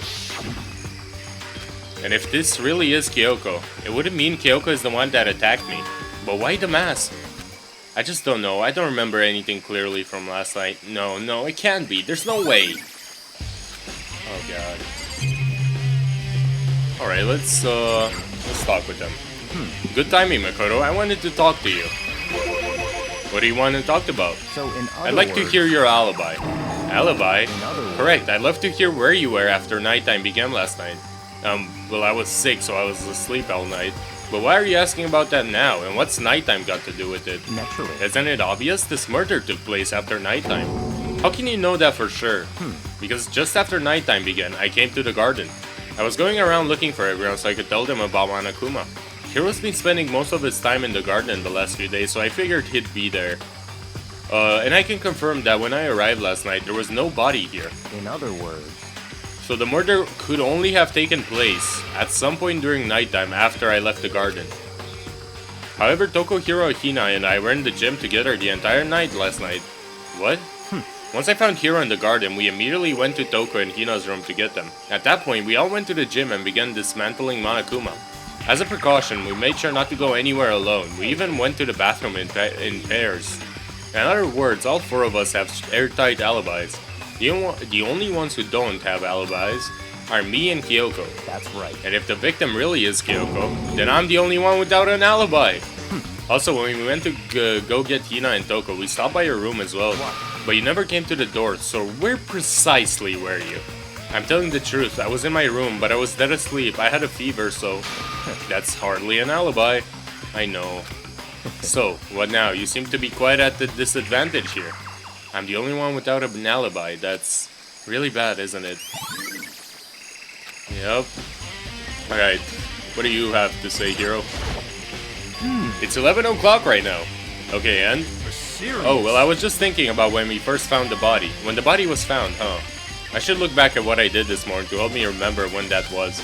Monokuma's announcement woke me up at 7 o'clock as usual, and I headed for the dining hall pretty soon. Once I got there, I met up with Hina, and that was right around 7:30. Then I headed to the gym where everyone else was waiting. Next, Toko went to go get the pickaxe, and that's when she found the body. What time was it then? Now then, Toko, what time is it? Well, when we left the gym, it was just before 9 o'clock, so it's probably 9 on the dot now. That's right, it had to have been right around 9 o'clock. You know? Ah, now that you mention it, I think you're right. So I think we can say for sure that the body was found at 9 a.m. Okay, my job's done. That's a pretty small job. When the body was found. Listen, Makoto, do you remember how the body looked, you know, before it blew up? If I remember right, it was wearing some kind of mask and a big white coat. Also, there was a knife sticking out of the stomach and the area around it was stained with blood. Apparently, the wound had stopped bleeding, but the blood on the body was still wet. Byakuya said not to touch it to avoid getting all bloody. But for how much blood there was on the body, I didn't see any on the ground around it. Okay. Whoa, thanks, that was a big help. Now that you explained it, I totally remember how it looked. Well, having to talk about it like that helped me remember it a lot better too. So thank you, too. Body before the explosion. What about you, Toko? So, who does that body belong to? Whoever it is, I'm not gonna look. I don't want to feign anymore. Okay. I remember there were some chickens in the chicken coop. One is missing. I count 4 chickens. Oh, 4? Yo. What's going on, Makoto? Oh, I'm glad you're here. Listen, do you remember how many chickens there were in here? Of course, there were precisely 5. Yeah, right? What's wrong? There's only 4 chickens here now. We're 1 short. Huh? Ah! That's so weird. I wonder when it disappeared. But I was down here just before nighttime last night. Then there were definitely 5 chickens then. What are we gonna do? Going from 5 to 4 is gonna have an impact on the structure of the world. It's like a jigsaw puzzle. If even a single piece disappears, the entire world will remain unfinished. I did my best to ignore Hero and focus on the problem at hand. Why did one of the chickens disappear? Could it be related to the case? Huh. Is that everything? Oh, no. I need to check in there. Just to be sure, I should take a look at the tool shed. This room is dusty and disorganized. In other words, a pretty stereotypical tool shed. Is this a tarp? Wait, was there a tarp in here before? I should probably look into that. It could be related to the case. The top is wet and covered with mud and grime, but the underside is totally clean and completely dry. On one side of that tarp is wet and not dirty. Something about that bothers me. Oh, that's the one thing in here that concerns me. Huh? Hold on. So the sprinklers turn on at 7:30 each morning, right? Then if the body was here before then, the sprinklers should have gotten it wet, which would mean the murder must have taken place. I think I've checked everything I need to in this area, but I'm not done yet. There are other areas I need to check. Specifically, that fragment I found before. There's somewhere I need to go in order to confirm my suspicion, and I still need to find out more about Kyoko. Is that a corpse really, Kyoko? If that's true... Was that also Kyoko who attacked me last night? If I can find out more about her, maybe I can answer that question. Kyoko was never the kind of person to talk about herself all that much. Maybe if I can get into her room, I'll be able to find out more. But the key to her room... It's all clear now. Oh, simply, yeah... What? Just give up. I don't have a choice. I have to see if he let me borrow her room key. Alright. Hey, Byakuya? If you do come up with an alibi, I'd be happy to hear it later at the class trial. Oh no, it's not about that. You have the key to Kyoko's room, right? I was hoping I could borrow it. I'm afraid I can't take that risk. You're the prime suspect after all. Of course, if I were to go with you, that would be a different story. Then, will you go with me? Sorry, I have my own agenda to take care of. Find me again later and we'll see. Goodbye. Depending on my mood, I may go with you. Or I may not. Come back later, huh? Okay, then in the meantime, I should look around somewhere else. Maybe I should check out that one area. Is that one area the gym? Because that's the red tarp. No, not the red tarp, the red thingy. Was that like... Was that connected to the bomb in the gym? That's the only thing I can think of, really. Monokuma's laying this mantle on the floor, but I figured it wouldn't be here. you know? Oh, I just found something. What is it? It's what? A bomb. There's one installed in every Monokuma robot, I'm sure. A bomb? And that bomb went missing. There's no doubt about that. The fragments I found in the garden. Yep. They're from that the bomb. Okay, I've checked everything else I can think of. All that's left now is Kyoko's room. I should head back to the garden and ask Byakuya. Alright. Okay, Byakuya, can you give me the key? Can you come with me? You think you can go soon, Byakuya? Let's go. You wanted to check out Kyoko's room, right? Very well, let's go. Ah, wait for me. Byakuya walked off without a second glance, and I hurried after him on our way to the dorms. Okay. I can't unlock it myself. I need to ask Byakuya. Okay. Well then, here we go. Byakuya took out the key and slid it into the keyhole, and then click, and it's open. Looks like it. Thanks. All right. Oh. So this is Kyoko's room. What is that? There's something on the table. It's a wood block decoration. What? What's that? What purpose does it serve? I think it's probably a key. The lockers at those really traditional public bathhouses use them for their lockers. I wouldn't know. I've never gone to a public bathhouse. That doesn't really surprise me. It's hard to picture Byakuya doing something like that. It's But if it is a key, I think I might know what it unlocks. Really? What? Unless I'm mistaken. I'm pretty sure I saw something in the dojo that this might go to. The dojo? What? You wanted to come here, right? So what is it you're looking for? Nothing in particular. I just thought we might find some kind of clue here. A clue that might help us understand Kyoko. Come on. You can't be serious. That's why you made me take time out of my search to come here? Sorry. Regardless, if you plan on poking around at random, you're doomed no matter how much time you take. Surely you have something more concrete. Something to give us some sort of direction here. More concrete. Oh, I know. Earlier, Kyoko gave me something. Oh, what's this? Consider it a symbol of my... Okay, yeah, I remember that. I'm sure I have it here somewhere. Found it. What's in the envelope? Kyoko gave it to me. She said if something ever happened, I should open it. Well, something has certainly happened, so open it. Okay. I opened the envelope and looked inside. Inside was a single piece of paper. Under the sheets? What? That's all that was in there? Yep, it looks like it. Under the sheets. What could it be? Oh. But could something be could something be hidden under the bed sheets? Part of me didn't expect to find anything, but as I lifted up the sheets... What's this? I found a crumpled up piece of paper. Class 78 student registry, Mukuro Ikusaba. It appears to be Mukuro Ikusaba's profile. Yeah, looks like it. That's probably the other thing Kyoko stole when she snuck into the headmaster's room along with the key. God, you're so annoying, okay? This must be the blank that Monokuma was talking about. Kyoko said a death without meaning was unappealing, and this is what she left behind. I don't have time for your sentimental indulgence. Hurry up and finish your search. Okay. I made an effort to pull myself together, then looked down at the profile sheet.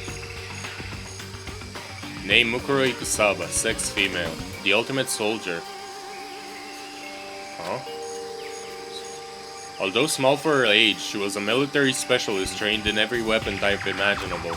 She showed an interest in the military from childhood and soon found herself completely absorbed in it. In elementary school, she won a survival game tournament and began writing for military magazines. Just before entering the middle school, while she and her family were on vacation in Europe, she disappeared. The story of a young Japanese girl being kidnapped quickly took over Japanese media outlets. An intense international investigation turned up no information and she was never found. However, she reappeared in Japan 3 years later, alone and completely unannounced. She revealed that she had joined a mercenary group known as Fenrir for those 3 years. She insisted that she hadn't been kidnapped, that she'd received battle training of her own volition. However, she never revealed why she decided to return home when she did. Mukuro's profile. The ultimate soldier, a mercenary group. This doesn't feel real. The world I grew up in, it's like a completely different dimension. It's like one is non-fiction, the other is sci-fi. There's no way to even compare the two. That's how different this is.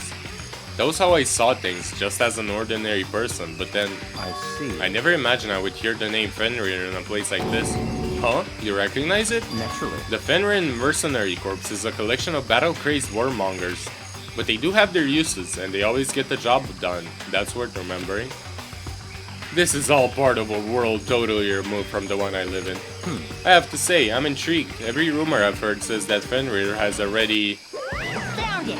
Whoa, I feel like our hero is becoming a bit player, and the bit player is becoming our hero. Ah, it's you. What have you got in your pretty little hand there? Uh-oh, you found her profile? So what if we did? Don't freak out on me, I'm not gonna hold it against you or anything. And in case you're wondering, I'm not holding it against Kyoko either, even though she stole it and hid it. After all, there's no rule against stealing, is there? But who I can't forgive is Miss Sogami, who broke the rules and busted into the headmaster's room. Maybe I'll drag her corpse out here and slice it up and devour it. Birds are omnivorous, you know? What? Are rule violations really so unforgivable? You're quite adamant about those regulations of yours. Of course I am. A proper school life is built on the dedication to organization and order. Which is why even I, as the school headmaster, have to follow the regulations myself. Oh, so you're saying you have to follow your own rules as well? Of course. Absolutely. I can't have you complaining about how unfair it all is, now can I? In fact, on the subject of fairness, would you like to know something interesting? Interesting? It's about the one writing all the rules. They're actually one of the participants in the killing game. I don't think I ever actually told you how many participants there actually were, did I? I was thinking I should probably clarify that. Hey. When you all first got together in the main hallway back when, there were 15 people there, right? I think that first meeting may have led to a little misunderstanding among you all. A misunderstanding? Are you saying... In other words... That's right, there weren't actually 15 of you. Yes, indeed. The total number of students taking part in this killing game was actually 16. 16, then... Yep. Mukuro Ikusaba, the He was there. 16th student, the one they call Watch Out.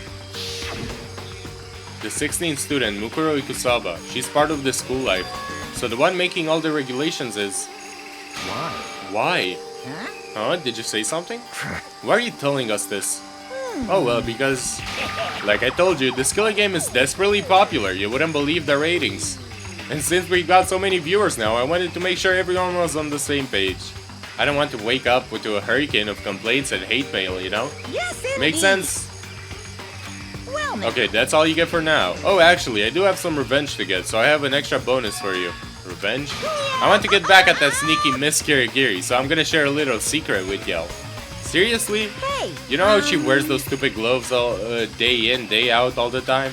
Well, don't tell anyone I told you, but she wears them to cover a bunch of hideous scars that she doesn't want anyone to see. What? Okay, now that's all you get. Then that... Monokuma's account. Then that explains. So the body couldn't possibly be Kyoko. Kyoko wears those gloves to cover up a bunch of scars? Wait, so on the back of her hand...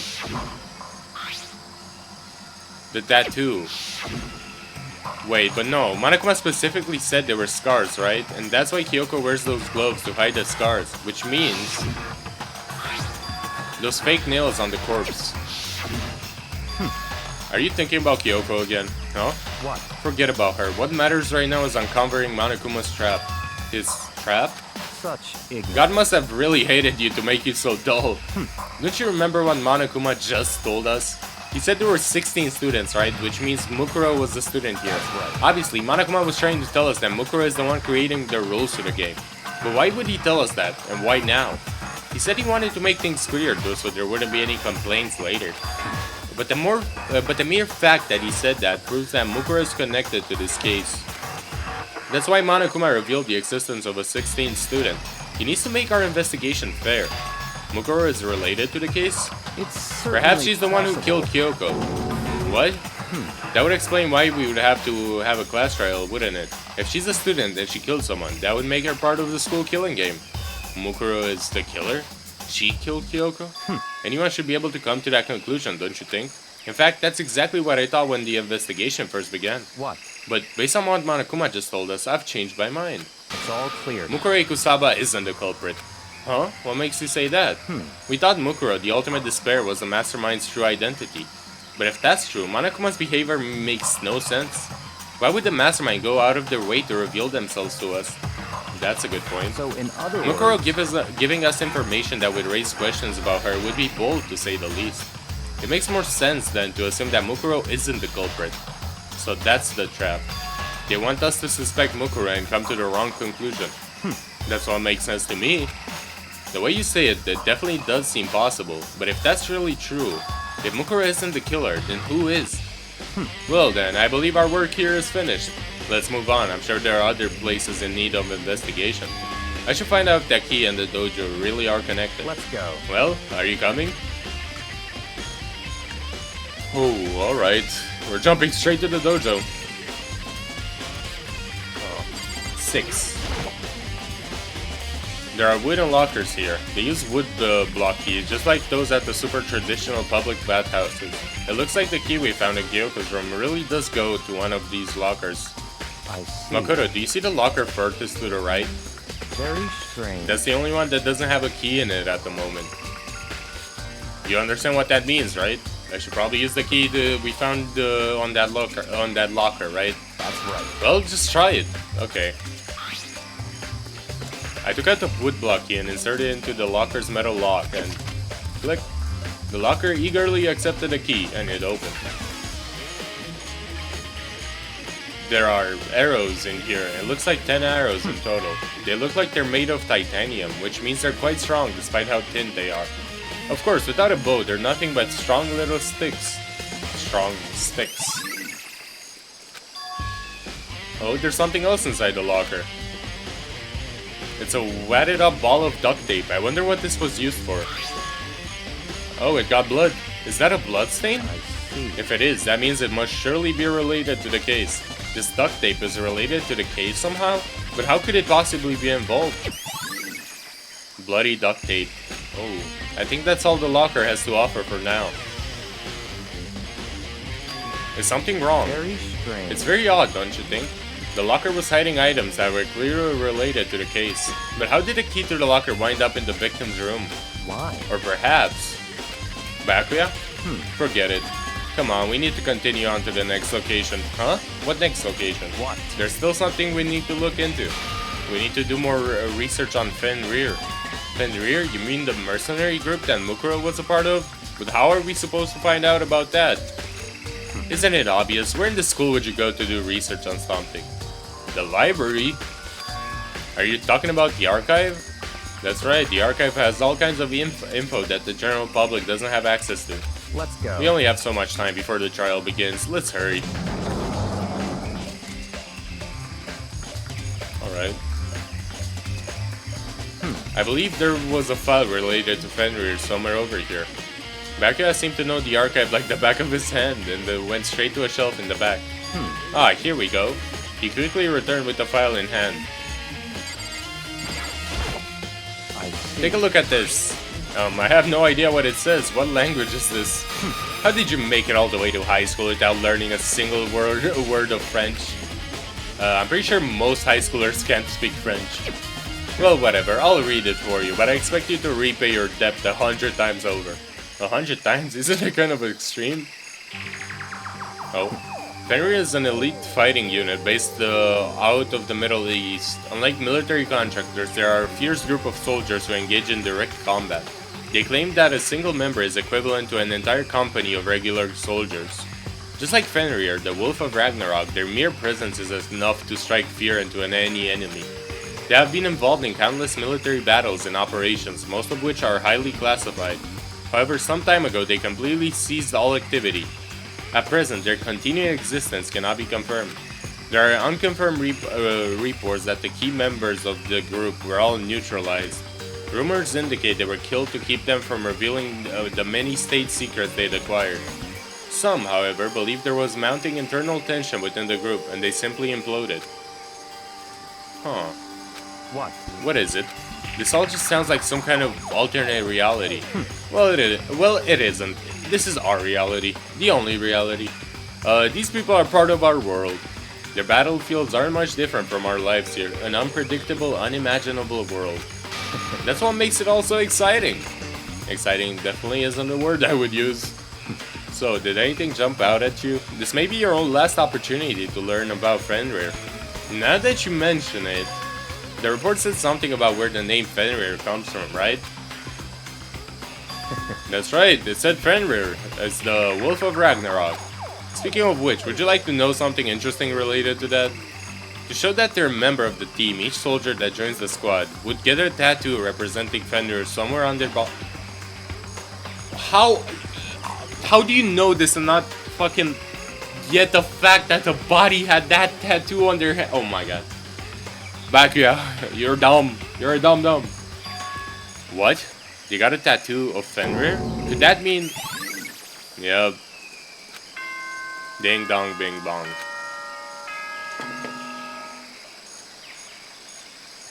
Time is utterly silent. It damages us little by little until the end. This is new. You should really think about that. Anyway, it's time to begin the class trial. So... Yep, alright. Then the time has come. All we can do now is try to uncover the truth during the class trial. That's right. It would seem that way. Let's go.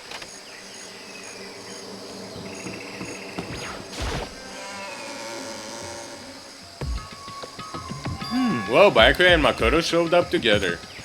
Where the heck have you two been? You just disappeared without a word. We are investigating, of course. How could you not figure that out by this point?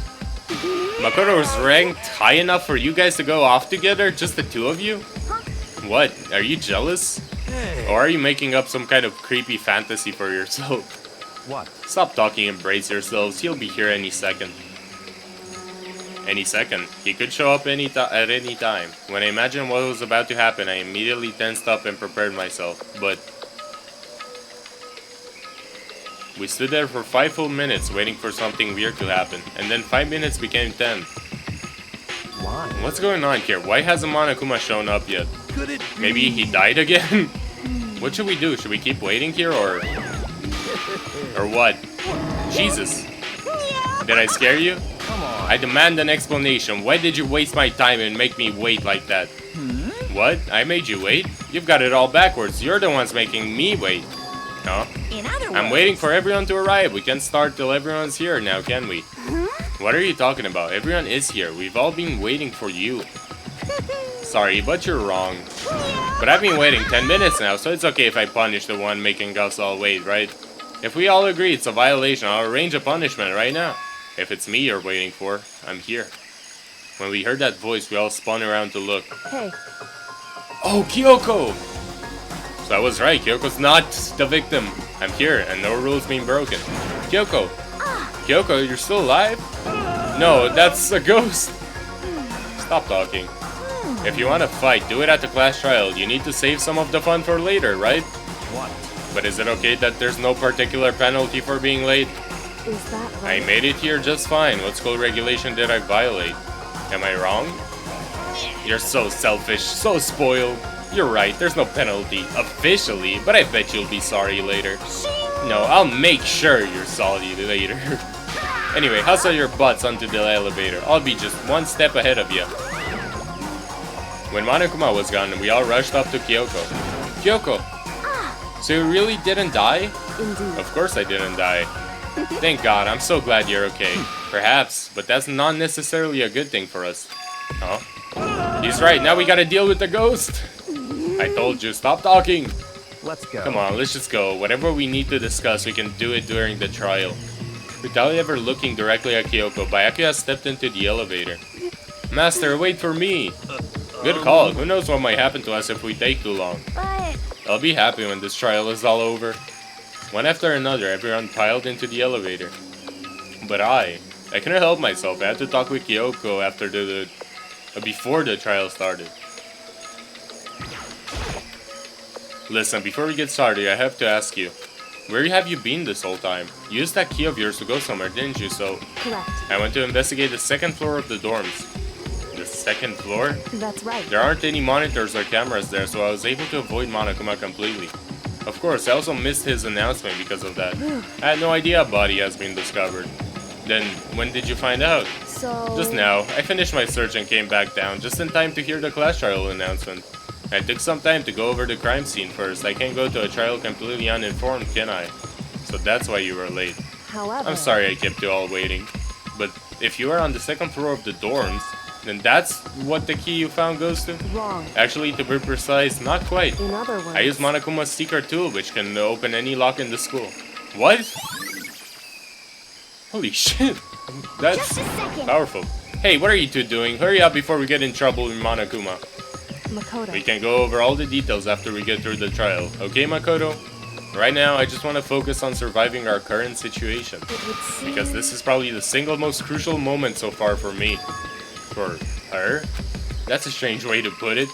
The class trial is important for everyone, right? So why would she say it's a crucial moment for her? Goodbye. Well, if that's all...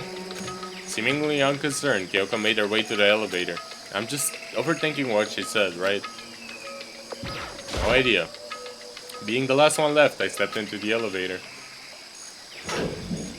And the door slid shut. Holy shit, there's so few of us. This time, the clunking was loud to hurt my ears and the dread began to consume me once again. I can't imagine ever getting used to the mental pressure that comes with preparing for an execution. In that dusky darkness, nobody said a word. We just stood there, silent and still. After an immeasurable period of time, the doors opened without warning. A dazzling light penetrated every depth of my eyes. But it wasn't the illuminating light of hope. It was the blinding light of despair. What the fuck is this trial? I can't wait. I've been waiting for this. I feel like it's been forever since we got together like this. Why is it all colorful? The time for pointless jokes and jabs has passed. Let's get on with the show. And so, the curtain opened for the 5th time. A deadly judgment, a deadly deception, a deadly betrayal, a deadly riddle, a deadly defense, a deadly fate, a deadly class trial. Oh? Let's begin with a basic if you Yeah, I can already figure know. out, then I'll... Okay, Well then, let's discuss the specifics of the victim. First, we need to clarify who exactly the unidentified victim is. It's Kyoko. There's no other explanation. She's literally right next to you, dog. She's alive. What do you mean? Kyoko's standing right there. Oh, that's a ghost. Oh my god. But she has legs and stuff.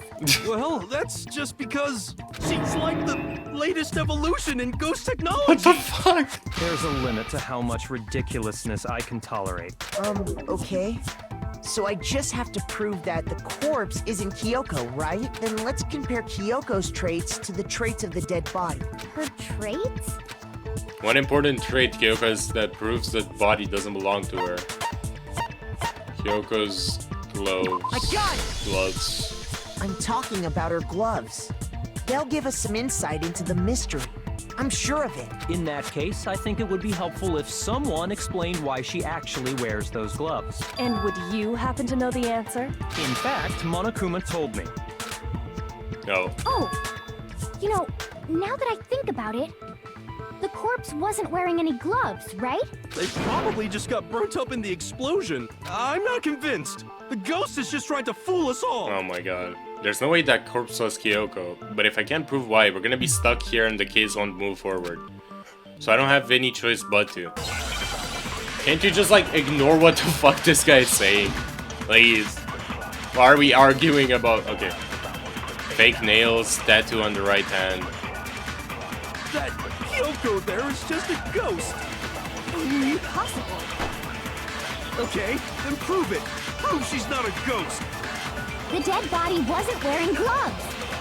They got burnt up in the explosion. Then she was wearing gloves before the explosion. Well, yeah, she must have been wearing gloves. Because that corpse is absolutely Kyoko. This entire discussion is idiotic. Literally. That Kyoko there is just a ghost. Impossible. Okay, then prove it. Prove she's not a... The dead body wasn't... They got burnt up in the explosion. Then she was wearing... Well, yeah, she must have been wearing gloves. Fuck. Shoot. That Kyoko there is just a ghost. Impossible. Okay, then prove it. The dead body wasn't wearing gloves. They got burnt up in the explosion. Then she was wearing gloves before the explosion. Well, yeah, she must have been wearing gloves. I'm killing... Oh my god, I hate my life. Shoot. That Kyoko there is just a ghost. Impossible. Okay, then prove it. Prove she's not a ghost. The dead body wasn't wearing gloves. They got burnt up. Then she was wearing... Well, yeah, she must have been wearing... Oh, apparently it was the fake nails.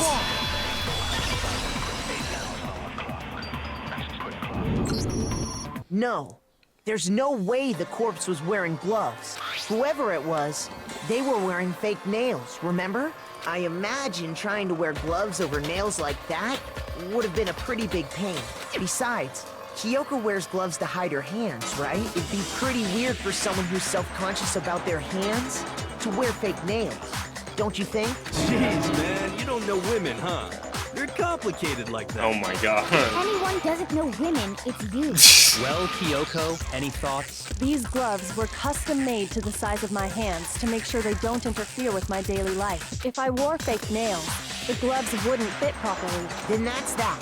The dead body doesn't belong to Kyoko. I can't believe we actually had to Should have been fucking... obvious Yeah. since she's standing right here. Literally. Okay, so then, who's the real victim? First, we need to figure that out. That's the first thing I said. You're the one who's been dragging us around in circles. Literally. Before anything, we have to identify the victim. Everything starts from there.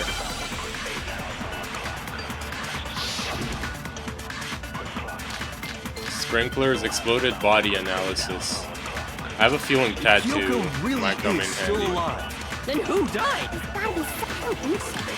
The face was scorched beyond recognition. And there wasn't any description in the moniker. Oh, if we can't identify the body...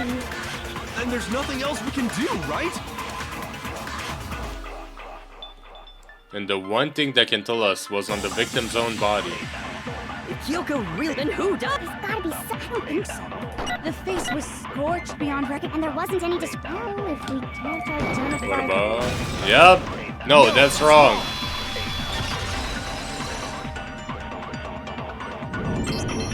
There was one clue left behind that we can use to identify the body. What? If you're lying, you'll die a cruel and unusual death. Thank you. Cruel and unusual death. This I gotta see. She's just being stupid. Ignore them, Makoto. Tell us what you're talking about. The key to figuring out who it was is the tattoo on the back of her hand. Oh, yeah. The design's pretty strange, huh? Is this a dog? Her master must have made her get it. Oh my god. Seriously? They really did something that humiliating? No, that's not it. The identity of the victim is hidden within that tattoo. Oh, really? Yup, it's because, where is it?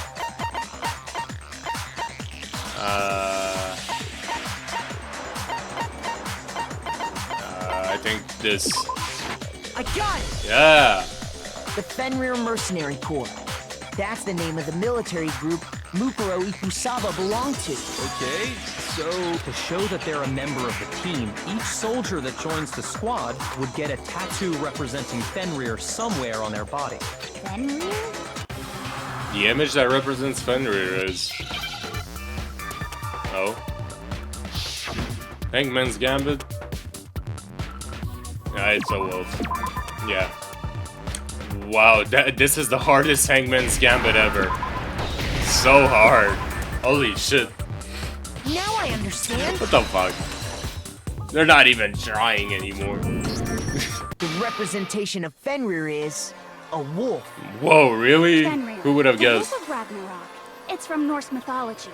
A huge, world-ending wolf beast. He's the child of the trickster god Loki. And a female giant. Man, after all this time, we finally got a glimpse of the literary all-star. A wolf tattoo. And that means... Exactly. The body we found had a tattoo of a wolf, which means that person must have once belonged to Fenrir. So it must have been Mukuro. What? Hold on. Isn't she the one that was behind this whole thing? You sound surprised, but you're absolutely right. Damn. Yes, indeed. The trial this time is to solve the murder of Mukuro Ikusaba. Are you allowed to just go and tell us that? Are you saying the mastermind is dead? And now we have to have a cool-ass trial? No. It means we were wrong in thinking that Mukuro was the mastermind at all. But I mean, being the ultimate despair seems like a pretty mastermindy title to me. Yeah. Maybe we shouldn't have been thinking of her as the ultimate despair in the first place. After all, looking at her profile, I didn't see anything that would fit such a description. All it said was that she was the ultimate soldier. If I remember correctly, that other information came from Kyoko. That's what you told Makoto, right? So that means Kyoko got it wrong? And who was she? Who was Mukuro Ikusaba? She's been gone this whole time?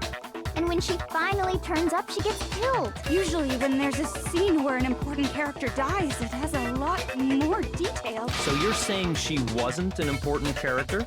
Which would mean she was the same as us. Just another participant. I like how you played into her words And there. who's the real mastermind? It must have been the Hope's Peak Academy headmaster after all. No, the headmaster has nothing to do with it. But how can we trust that? We already know your information about Mukuro was wrong. My information was not wrong. Okay. We're in the middle of a trial right now. Figuring out who killed Mukuro is first and foremost. That is kind of suspicious. Please limit all future prattle, chatter, and chit-chat as much as possible. Monakuma's really talkative in this trial. Fine. Uncovering the identity of the mastermind will have to wait. But remember this, no matter what happens, we will find out who you really are. I stake my family name on it. Damn. I have officially decided to completely ignore all such attempts at provocation. Now then, just so nobody's confused, let me state this one more time for the record. The reason we're having a class trial is because a murder among the students has taken place. Hammer that point straight into your big old brain! What you're saying is that both the victim and the culprit are part of the student body? Then, one of us killed Mukuro? Wait, no! There's a chance that there's some mystery 17th person who's been hiding No, all along. not this shit. Though honestly, I'm kinda inclined to believe that Kyoko might have killed Mukuro. Nope! There are only 16 students in total that have been taking part in these events. Seriously? Then one of us killed Mukuro? Probably Kyoko. Who did it? Who's the killer? Get a hold of yourself. But We've I'm not already sure. narrowed down the list of possible suspects. I'm sure you realize who I'm talking about, right, Makoto? Who the evidence points to? Based on what we know, there can only be Makoto or Kyoko. My God! You've narrowed it down to Kyoko and me, right? Why do you say that? Allow me to explain. Just after nighttime last night, I went to the garden. So I can confirm that at that point, there was no dead body there. So, the murder must have taken place after I left the garden. However, Hiro, Toko, Hina, and I were in the gym the entire time. The gym? That's right. The four of us were there trying to dismantle Monokuma. The whole time, we were very careful not to go anywhere alone. We even went to the bathroom in pairs. All of which is to say, the four of us all have alibis. The only ones without alibis Are me and Makoto. Exactly so. So the only suspects now are me and Kyoko. Damn it, I can't let this stand. Somehow I have to clear my name. I have something I'd like to say regarding the whole alibi thing. Are you thinking of raising an objection? Well, before that, I just want to try and get a better idea of what time the murder took place. Doing that might reveal some kind of clue. Whatever you want. Somebody go ahead and help him out. Me and Byakuya can both confirm that the body wasn't in the garden at, well, it was after nighttime for sure.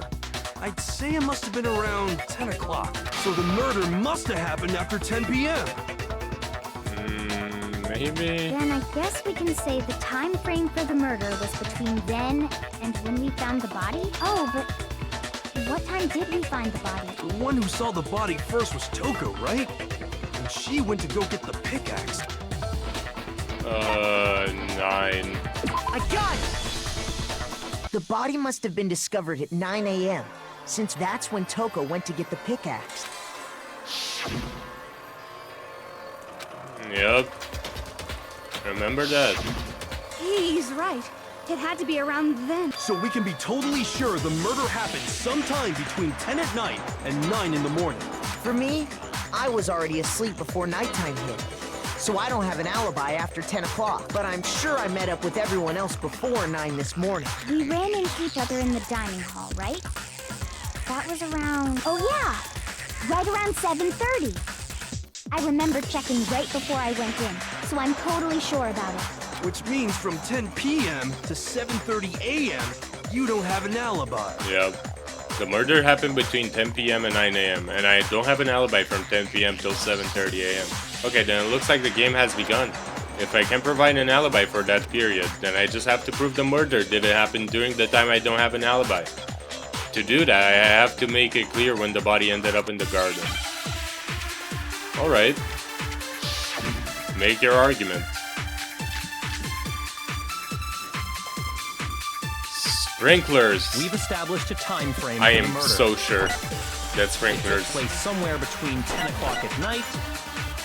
I'm sure. and 9 o'clock I am in the so morning. sure it's sprinklers. Yep, and Makoto doesn't have an alibi for most of that time. Yeah, from 10 o'clock to 7:30. That's more than enough time to commit murder, I should think. So Makoto, if you have any objections, now would be the time.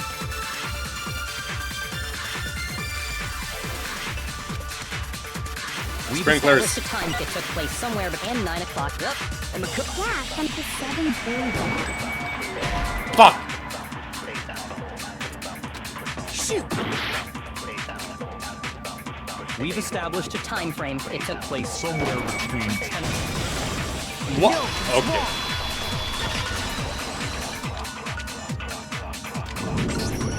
Actually, the murder couldn't have happened anywhere near 10 o'clock.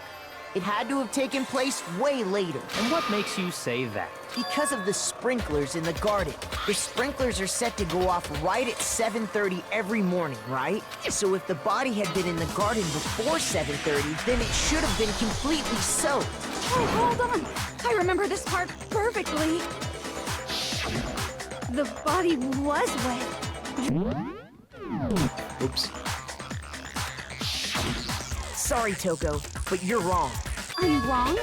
How? Are you saying only the mouth down south was wet?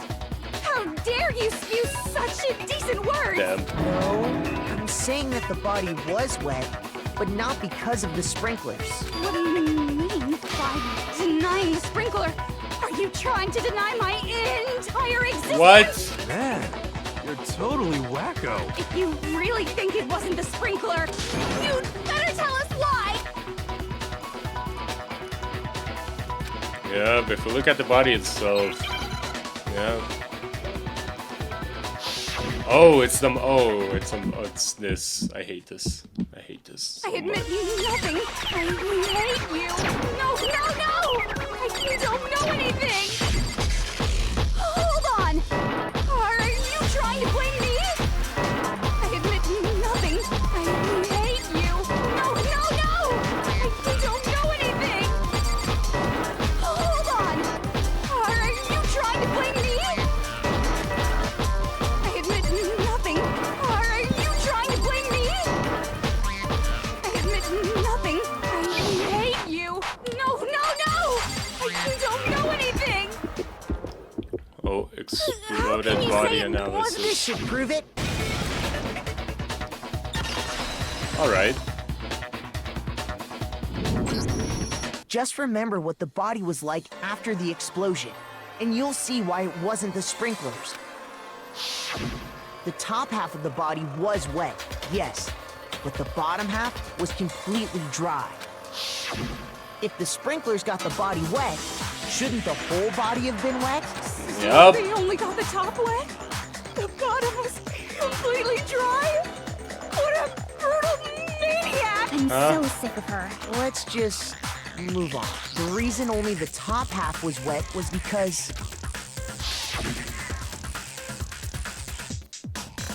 while the body was still on fire, I doused it with water. But only the part on fire, the top half. Oh, then I guess the sprinklers really didn't do it. So if the sprinklers didn't get the body wet, then the murder must have taken place sometime after the sprinklers turned on at 7:30 in the morning. Which means she must have been killed sometime between then and when the body was discovered at 9. But Makoto's alibi was only missing from 10 o'clock last night to 7:30 this morning, right? So there's no way Makoto could have done it. I guess you had an alibi Damn. after all. Good for you. In which case, the only one left without an alibi is Kyoko. Yep. Kyoko's the only one without an alibi, which would mean that Mukuro's killer is... No, I refuse to believe it. Kyoko murdered someone? I'd just like to say one thing. If you vote for me, and I die here, the mystery of this school will stay hidden forever. Oh. Which is why I can't let that happen. Huh? So are you saying you're not the culprit? Of course I'm not. I have no reason to kill anyone. This is a trap the mastermind has laid for us. A trap? We're this far into the game, and now you decide to blame me? Stop wasting time! Stop wasting energy! You really think your little trick is gonna work? Shut up, you! You got it, boss! Shutting up now! Anyway, Kyoko, you actually did have a reason to kill her. Huh? She did? She thought Mukuro was the ultimate despair, In other words, the mastermind behind everything. So she killed her to try and put a stop to all this. Isn't that right, Kyoko? But you made one catastrophic mistake. Mukuro wasn't the mastermind at all, and as a result, we were forced into another trial, something I'm sure you weren't at all expecting. So, that was her motive? If she had a motive and no alibi, well then, I think it's pretty clear Kyoko's gotta be the culprit.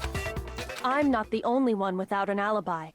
Makoto's explanation is still insufficient. Damn, now you're blaming me. Huh? The sprinklers didn't get the body wet, but that doesn't mean the murder happened when he said it did. What are you... Because you see, there is a way the body could have avoided getting wet. Interesting.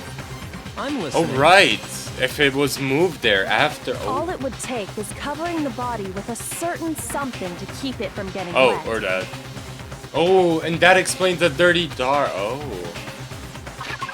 Yup. Oh no. Oh no. Where was it? Where was it? Bloody duct tape. No, never mind. I'm an idiot. No, it was the tarp, but did I go past it? Sprinklers, tarp, there. I got it! You're talking okay. about the tarp, aren't you? You catch on quick. You're right. All you'd have to do is cover the body with the tarp, and that'd take care of the water. In fact, that's exactly what the killer did. The dirt pattern on the tarp can attest to that. Only one side of the tarp got dirty, because that's the side that got covered in water. The side that faced down over the body, meanwhile, kept perfectly clean. This proves that the killer used the tarp to keep the body from getting soaked. But that wouldn't it get bloody? Like the tarp that was covering the part of the body that was killed. I think they would get. But Okay, why would whatever. they go to all that effort just to keep the body from getting wet? Most likely so they could cloud the issue of when the murder actually took place. In other words, to create an excuse exactly like the one Makoto just gave us. Don't blame me, bro. Why would Kyoko say that? Why would she want to make me look like the killer? No, I can't think about that right now. That tarp. If it was used the way Kyoko said, the tarp must have touched the body, right? But the body. Wait, something's not right. And what might that be? I can't worry about Kyoko's motivations. If I don't do something, everyone's gonna think I'm the killer. I have to refute what Kyoko said.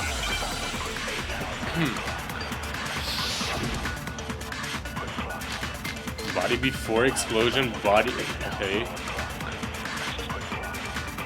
By covering the body with the tarp. Did Makoto really do it? Good question. So the reason the tarp was only dirty on one side is because the sprinkler got that side. But the underside of the tarp, it was totally spotless, right? It's because that side was protected from the water. Fuck. Shoot! By covering the body, the killer prevented... So the reason the tarp was Because the spring, but the underside, it was totally it's because that side was protected from... Since it was facing down toward... Of course it didn't get dirty!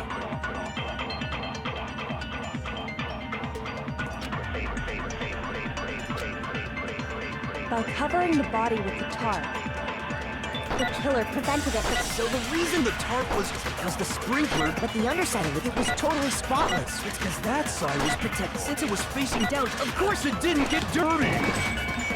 No, that's wrong! No, it's wrong.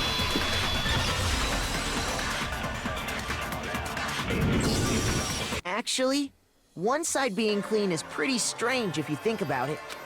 Yeah, that's what I was saying. Because the blood wasn't dry before the body got blown up, right? Yakuya said it himself. Not to touch it, or you might get some on you. If you put a tarp on a body in that state, it absolutely would have gotten blood on it. Well, maybe the culprit washed it, so nobody would know they'd used it. If they had, they would have washed both sides. Just washing the one side wouldn't hide anything. Oh! Yeah, true. more than that. What if the very blood we saw on the body was meant as a kind of camouflage? What? Stop blaming me, Kyoko! The blood was camouflage? What if, After the killer used the tarp to avoid the sprinkler, they then covered the body in blood that didn't belong to the victim. You mean someone else's blood? Where would they get something like that? I know!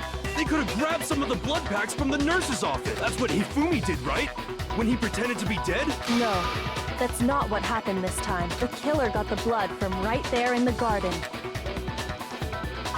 Oh my god, the chicken!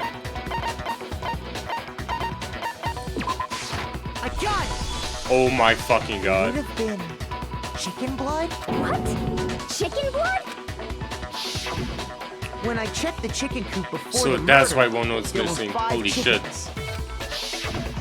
But after the murder, there were only 4. So, you're saying someone killed a chicken? And then covered the body with its blood?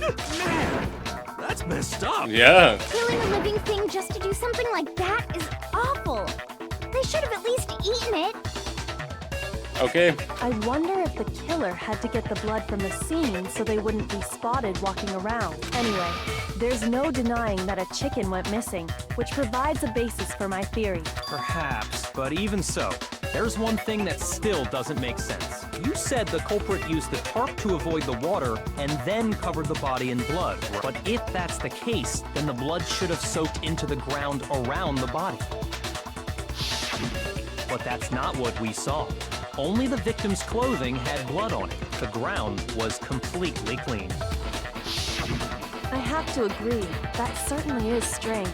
Maybe they didn't apply the blood at the scene. Maybe they covered the coat in blood beforehand. They covered it beforehand? When you discovered the body, was it wearing the coat like you normally would? I think so.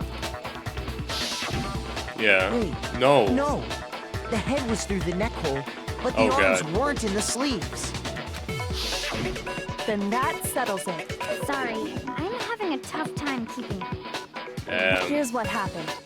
The murder took place before the sprinklers went off, but the body didn't get wet because the killer covered it with the tarp. Then, later, at the same time the killer was gathering up the tarp, they pulled the coat over the body. The coat they'd already covered in blood. This series of cover-ups was meant to disguise the actual time the murder occurred. They wanted us to think the murder happened sometime after the sprinklers had gone off, at 7:30. If that's actually what took place, it certainly becomes possible that the murder happened earlier. But to pull all that off, wouldn't they have had to go back to the garden after the sprinklers turned off? That actually wouldn't have been all that difficult. Huh? They already had the coat ready, so they just had to grab the tarp and pull the coat over the body. They'd be done in no time. Maybe. But still. Hina, after you met up with Makoto in the dining hall, did you two stay together from that point on? Oh no. I headed off to the gym, and Makoto didn't show up till later. No, stop Then you blaming had me. Plenty of time to spare, wouldn't you say? Oh. That's not... Don't bother saying it's not possible. I must admit, Kyoko's reasoning is sound. Makoto's alibi is inadequate. Yeah.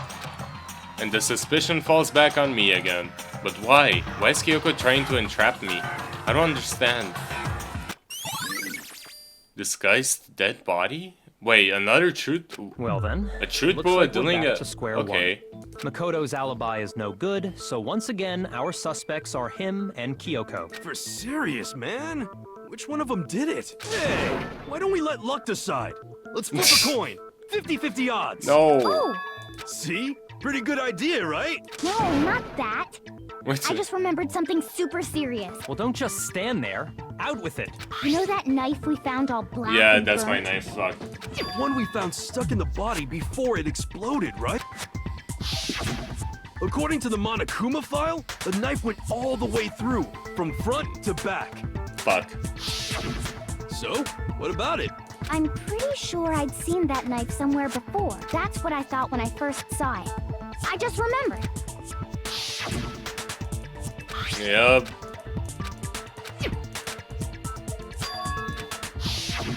It's the knife we gave to Makoto? You don't seem surprised. You must have noticed earlier. Yeah. Then why did you hide that fact? It's not that I hid it. It's just... I couldn't be sure. Yep, I thought maybe I really did kill her. Suspicious. Very suspicious indeed. The knife we found stuck in the body came from Makoto. Now I'm totally convinced he did it. 12,000% convinced. No. Considering everything up till now, I should be able to make it clear. I have to prove that I didn't murder anyone. I'm not the killer.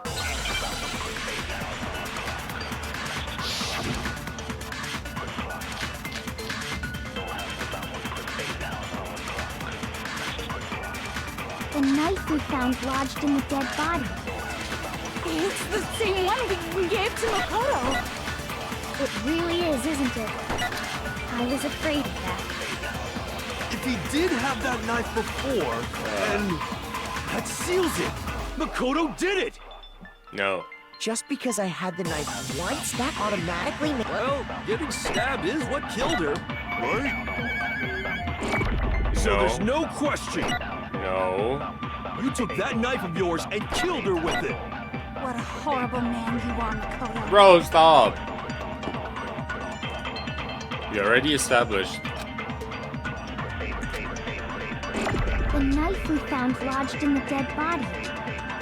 It's the same one we gave to Makoto. Hold It really on. is, isn't it? If you did I have think the I have an seals it. idea. Just because I had that automatic... Well, Getting stabbed is... No, that's wrong. no, that's wrong.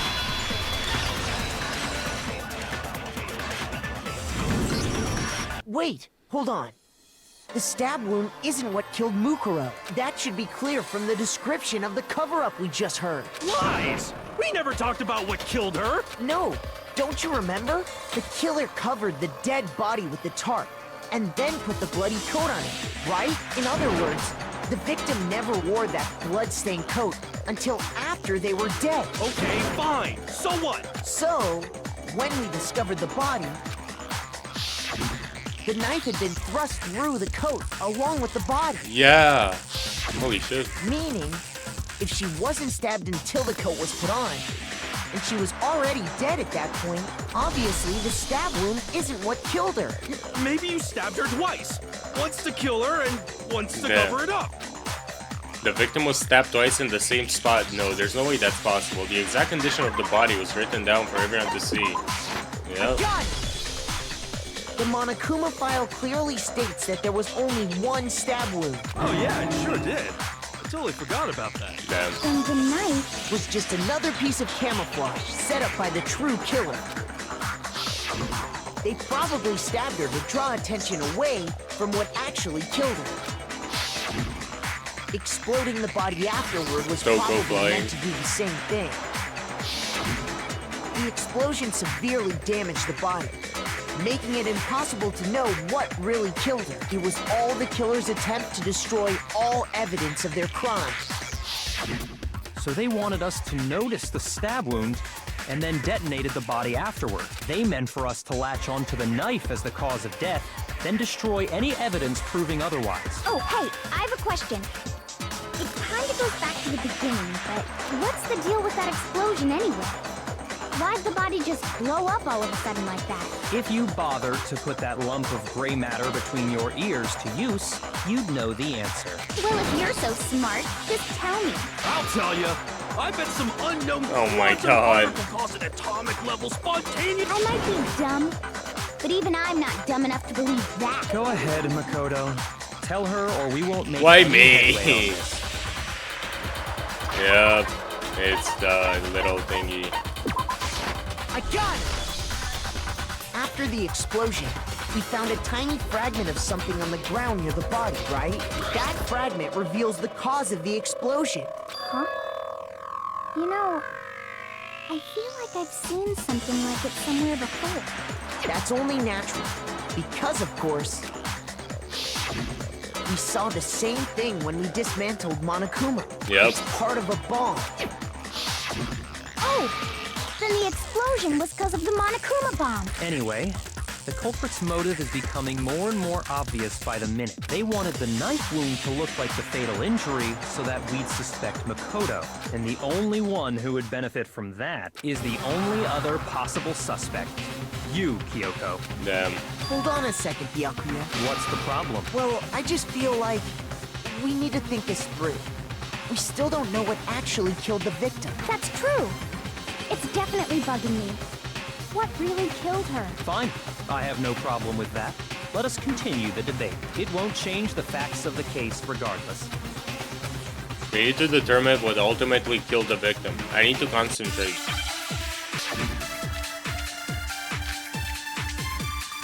Please.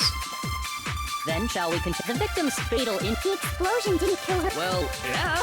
And it wasn't because of the knife, right? Okay, so this doesn't fit to anything. I need to steal something from one of them and then use it. Then shall we continue? The victim's fatal Injury has yet to be determined. Determined, correct? The explosion didn't kill her for sure. Well, yeah. And it wasn't because of the knife. And then there's only... Oh yeah! That's gotta be it! There was evidence that showed she was hit on the back of her head.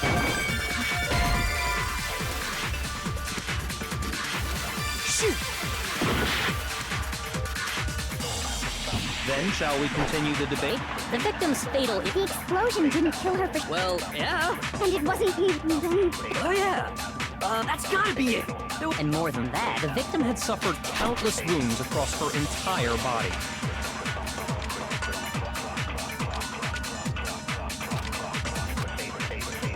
Then shall we continue the debate. The victim's fatal... The explosion didn't kill... Well, yeah. And it wasn't then... There's a... Oh yeah! That's gotta be it! Wait. There was evidence that showed She was hit on the back Wait, of her I have an The idea. victim had suffered countless wounds across Let me her try entire... this. Then shall we continue Continue the debate. The victim's fatal injury has Yes! No, that's wrong. Fuck yeah. Mukuro died because of the blow to the back of the head she suffered. What about the wounds all over the rest of her body? They didn't have anything to do with it? The Monokuma file makes it clear that those weren't fresh wounds. Oh yeah, good point. If they were old, I guess they don't really matter. Okay, then we're safe in assuming the blow to the back of her head is what killed her. But then... What was the murder weapon? The Monokuma file says she was hit with a blunt object, about as thick as a metal pipe. Oh! I bet it was the pickaxe! How is that even possible? If you hit someone with that, it'd cave their skull in completely. Well, maybe they held it the other way and hit her with the handle. Maybe. No way! No. The balance would be all off. You wouldn't be able to swing it with any kind of power. I wouldn't mind testing it on you if you want. No thanks. I bet you just hit me with the metal end and call it an accident. I'd love to scoop out that nasty brain of yours, throw it on the ground and spit on it. I feel the same way. Looks like we're on the Damn. same page this time. Seriously? We want to figure out what killed her, right? It just so happens we already know. We already know? So what was? Go ahead and tell them, Makoto.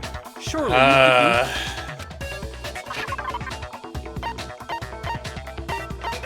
actually don't remember.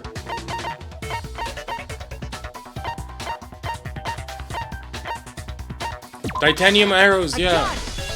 Oh. Mukuro was hit in the back of the head with something. And that's what killed her. And that something was the titanium arrow we found in the locker in the dojo. Arrow. That's what the culprit attacked Mukuro with? Indeed. There's no doubt about it. Are you sure? That sounds kinda weird. Hey! How dare you backtalk, Master? You have no right! I'm not backtalking anything. I'm just saying what I think. Based. There's one more thing, one more secret. Oh. What other secret?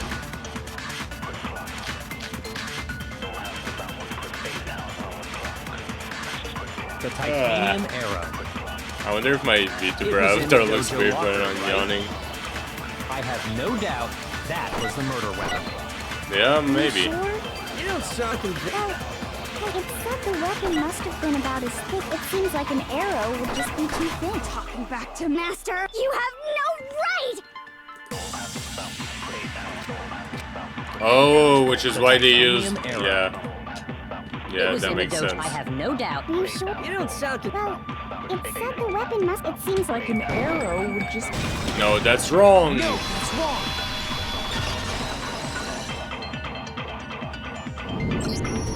You're right. Just the one arrow would have been too weak. That's why the killer used another weapon. Another weapon?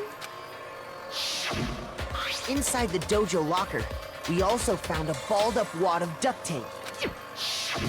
The killer probably uses duct tape to bind multiple arrows together. Bundling them together using the duct tape would easily create a single weapon as thick as a pipe. Yeah. And that's exactly what the killer did. It's similar to Aesop's fable about the bundle of sticks. One stick is weak, so put them together and they become strong. It's meant to teach cooperation. Damn, that's harsh. How is it harsh?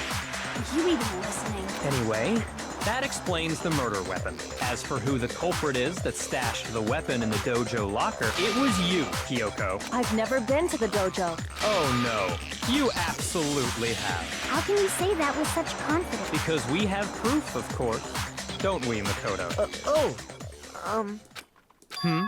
Surely you don't intend to protect a murderer. You know what will happen if you do, don't you? If you cover for the culprit, there's only one thing that can lead to the death of us all. Remember? Of course I remember. Then show us. Show everyone the evidence that proves Kyoko went to the dojo. Damn. I have evidence? Evidence that Kyoko went to the dojo. It must be connected to that dojo locker. Yeah, the little thingy. I got it! Fuck. The one thing that proves Kyoko I don't was think in the Kyoko's dojo the is murderer though. She wouldn't, I think. Fuck. right here. The key to the dojo locker. And how does that prove anything? Because I found it in your room. It was in my room? Don't bother trying to play dumb. That key is just the final piece of the puzzle. Your non-existent alibi, your clear motive, your attempts to frame Makoto for the crime. This all proves that you are the true culprit. You can't explain this away, so just give up. Hold on a second. Not this again. You really are dead set Damn. on defending her, aren't you? No, it's not that I want to defend her. It's just there's one more thing I need to ask her. Kyoko, I want you to tell me something. Last night, you were in my room, weren't you? Why? What were you doing there? Yeah. That's what I need to know. I was just protecting you. What? She was protecting me? Then does that mean she knew I was being attacked? And she came to my rescue. Could that be when... Which would mean that Kyoko, she killed someone for me? That's enough. The time for idle chatter is over. A verdict is close at hand. Wait. I'm warning you. Don't make this mistake. I'm not the killer. I knew you were stubborn, but this is just getting ridiculous. Really? But you should know better than anyone I didn't do it. Can you tell me I'm wrong? I should know. What? Byakuya should know better than anyone? What does that mean? Oh no. Those words you just spoke. What do you mean? Exactly what I'm not the killer. you should understand. Master would need There's proof that you is that what you're... You stated that you said I hid and then Left the locker key in my own room. But could I really have done that? Those words you just... Exactly. I'm not the. You should understand. Master would need There's proof That you aren't the... Yes! No, that's wrong!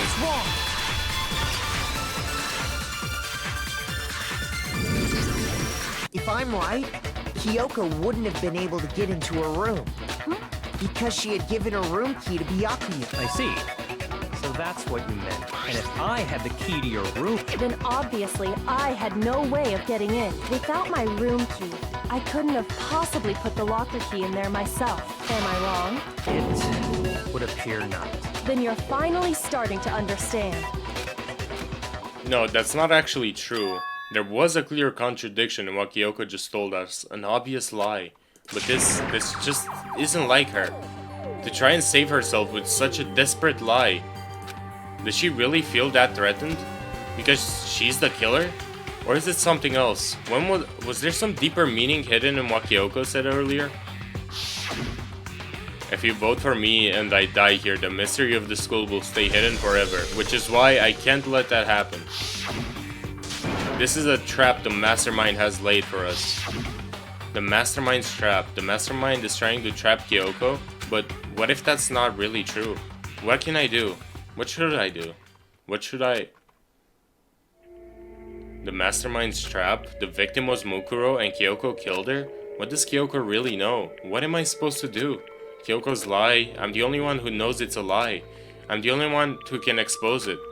But who can I trust? What am I supposed to do? The mastermind's trap.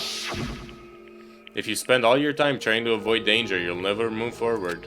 We know the danger, but if that risk means solving the mystery, we have no choice. Am I wrong?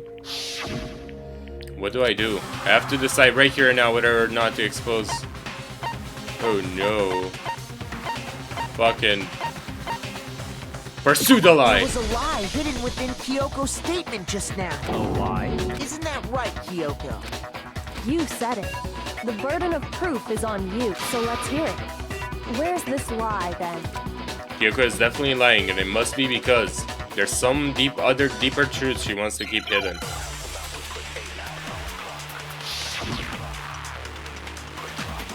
Kyoko's account. I didn't have the key to my room because I'd given it to Byakuya. There's no doubt about that. You are correct. So I couldn't possibly have gotten into my room. Then, how else could the key have gotten there? Someone other than me must have put it there. That's the only explanation.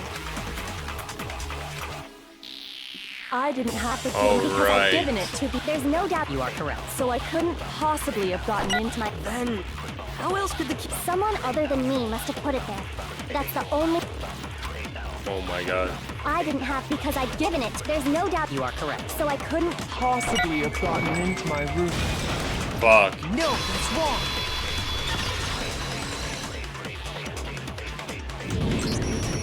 No. Kyoko could have gotten into her room. You said so yourself.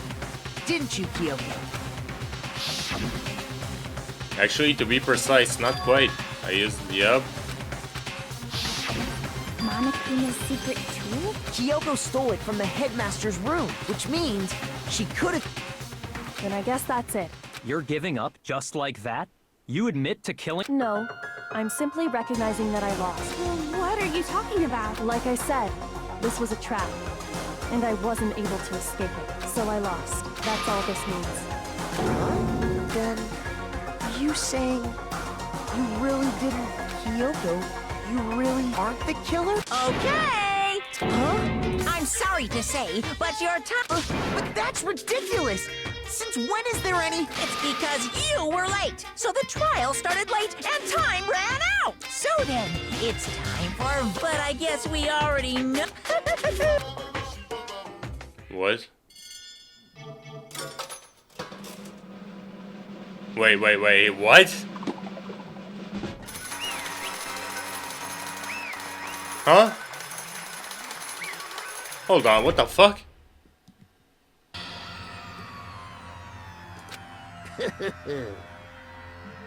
Good job, you got it right. What?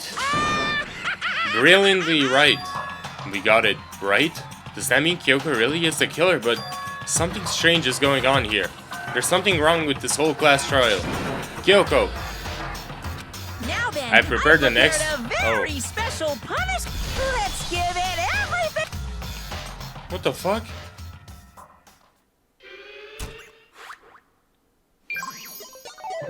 Kyoko! No, wait, this is so weird, what the fuck? No, Kyoko.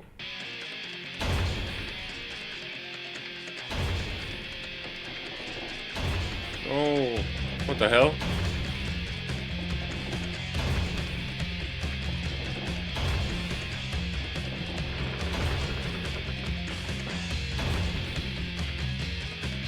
What the hell?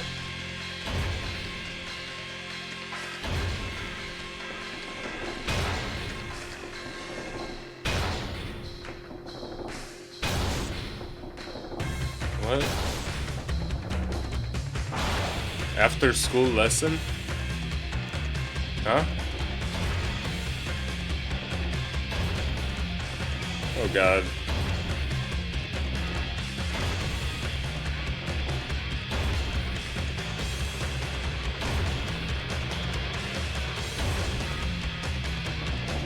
no.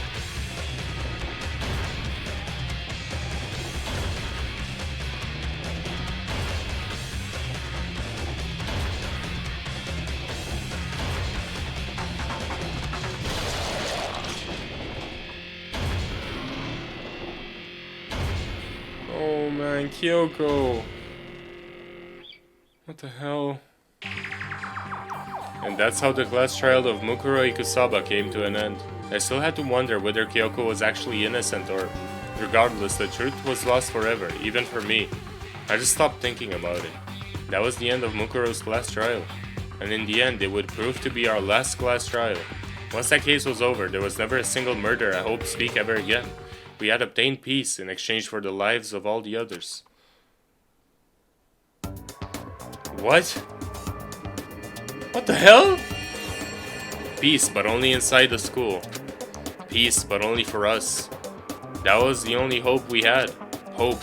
Hope. Hope? This is hope? No! This No. isn't right! Holy shit. Huh? Makoto, why are you staring off into space? Don't you have a rebuttal for Kyoko's claim? Her claim? Oh, that's right, I have to. Do I expose Kyoko's lie or not?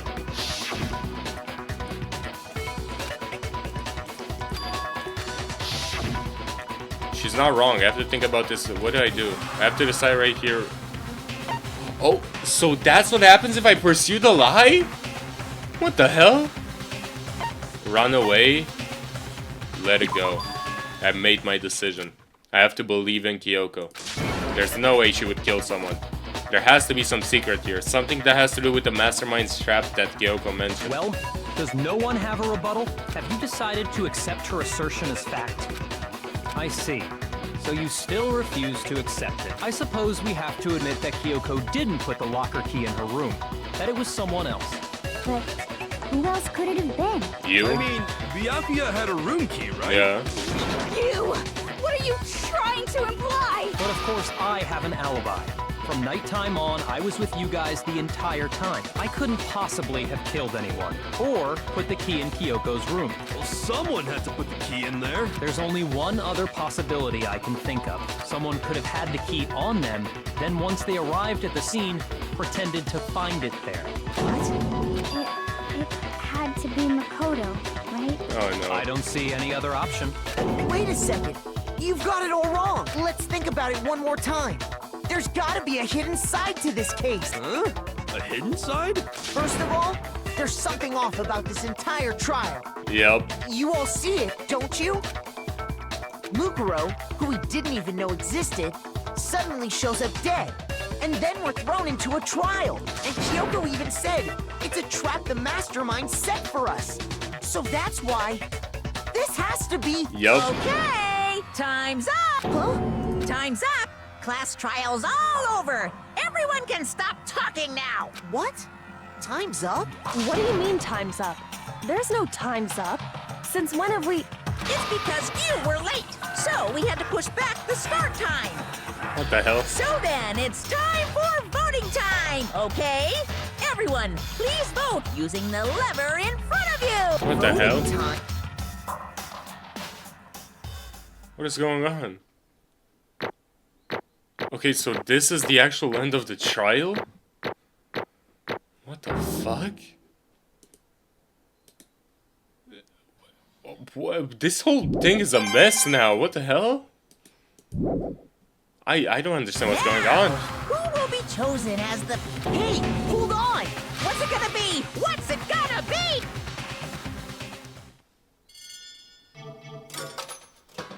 What the hell?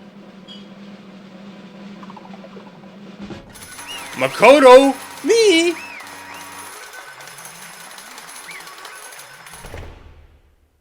Huh? What the hell? What? You think I'm the killer? Sorry, man. Yeah, sorry. It's all your fault. Everyone, you're wrong. You've got it all wrong. I didn't do it. Yes, indeed. Good job, everyone. Good job. Yep. Yeah, they got it right. No, I know that's not true. None of this makes any sense. This whole trial doesn't make any sense. So that's why he said, that, yeah, that's right to Kyoko. What the hell? It makes perfect sense. Shing! It makes sense as always. This was just like all the other class trials, and I'm gonna end it the same way. It's time for your heart-pounding, positively thrilling punishment. Wait, why do I... Kyoko! I don't expect you to forgive me. I know this is all my fault. Kyoko? Let's give it everything we've got! It's punishment time! Oh no. What the hell? Makoto has been found guilty. Bro, what? What the hell? Oh my god. I'm actually gonna see the Makoto execution? What? Oh, it's the same. Oh, it's the same execution. They just replaced him. Oh. Oh, okay. Interesting. It's just the same thing. Kyoko's not there, and now Makoto's there. What the fuck is going on anymore? This doesn't even make any sense. Like, why would... What? What is going on?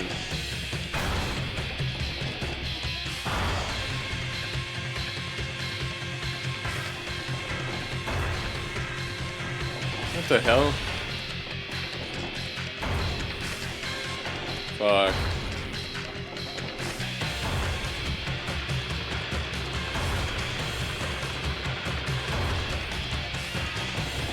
Oh no. Oh Makoto, don't die. Please.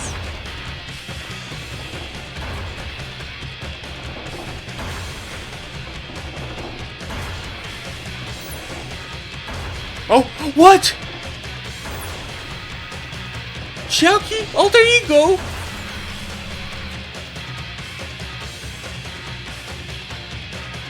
Holy shit. No, this is actually insane. Holy shit. Alter Ego just saved me. What? Huh? What's this? What's going on? Hey, was that? Yeah, it had to be. Alter Ego. Alter Ego? Is this some stupid virus from that stupid guy? He must have planted it while he invaded my network. Damn it all to hell. I don't believe this. It would seem... It seems you finally made a miscalculation. No, you miscalculated from the very beginning. What was that? What I'm saying is you should have underestimated us. Why are you talking like you've already won? I barely felt a thing. It was a pinch, an itch. The stupid virus is gone now. Got it, and so is Makoto.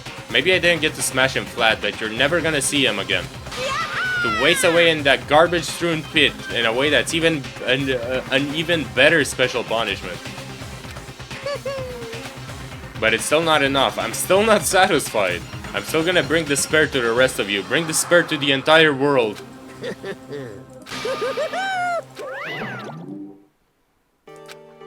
Is he gone? Hey Kyoko, what's the meaning of all this? Just what the hell is going on? Calm down. It's okay, we're not the ones being trapped this time. Huh? In other words... Now it's the mastermind that's ensnared. Ensnared? What are you talking about? So... You'll understand soon enough. Very soon indeed. The massive high school towers over all the other buildings in this bustling urban area. It's like the school stands at the center of the entire world. Hope Speak Academy. It brings in thought. Yep. Thank you for the reminder of what Hope Speak actually is. Really needed that.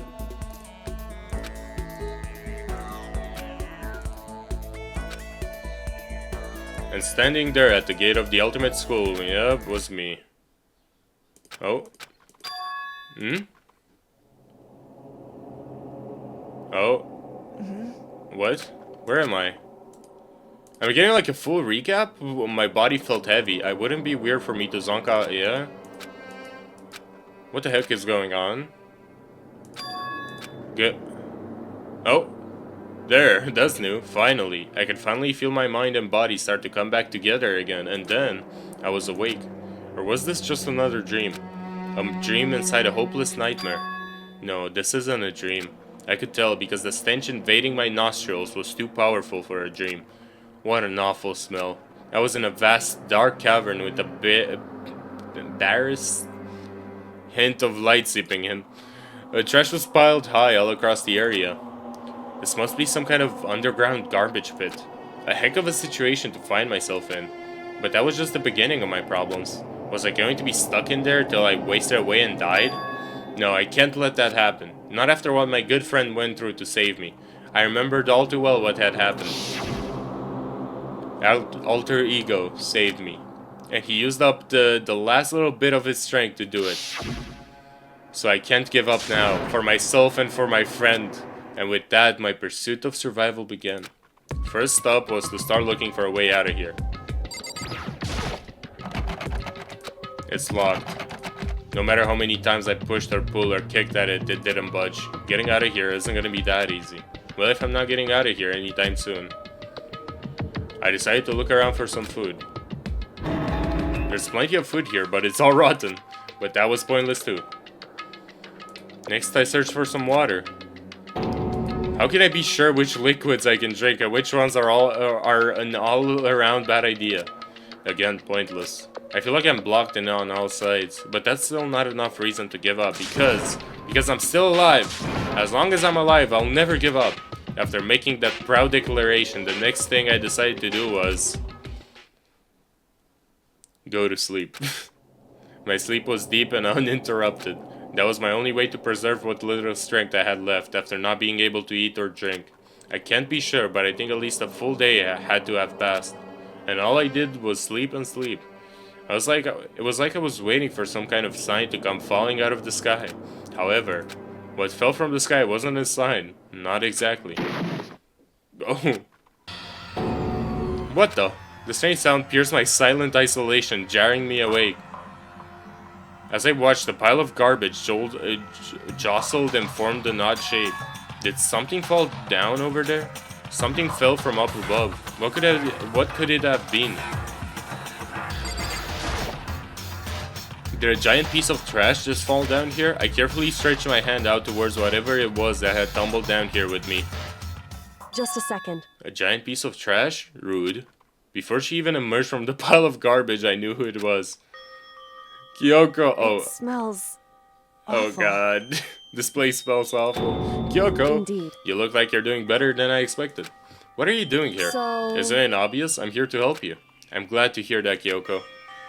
You got a bit of garbage in your hair. She gave her head a quick, sharp shake to get rid of the trash, then faced me again. Hey. First, I have something for you. Go ahead and eat it. We can talk once you're finished. Thank you. I snatched the bread and water that she was holding out for me. Within seconds, it was in my mouth and making its way towards my stomach. Woo, that really hit the spot. Now I've got all the energy I need to keep going. So you still haven't given up then?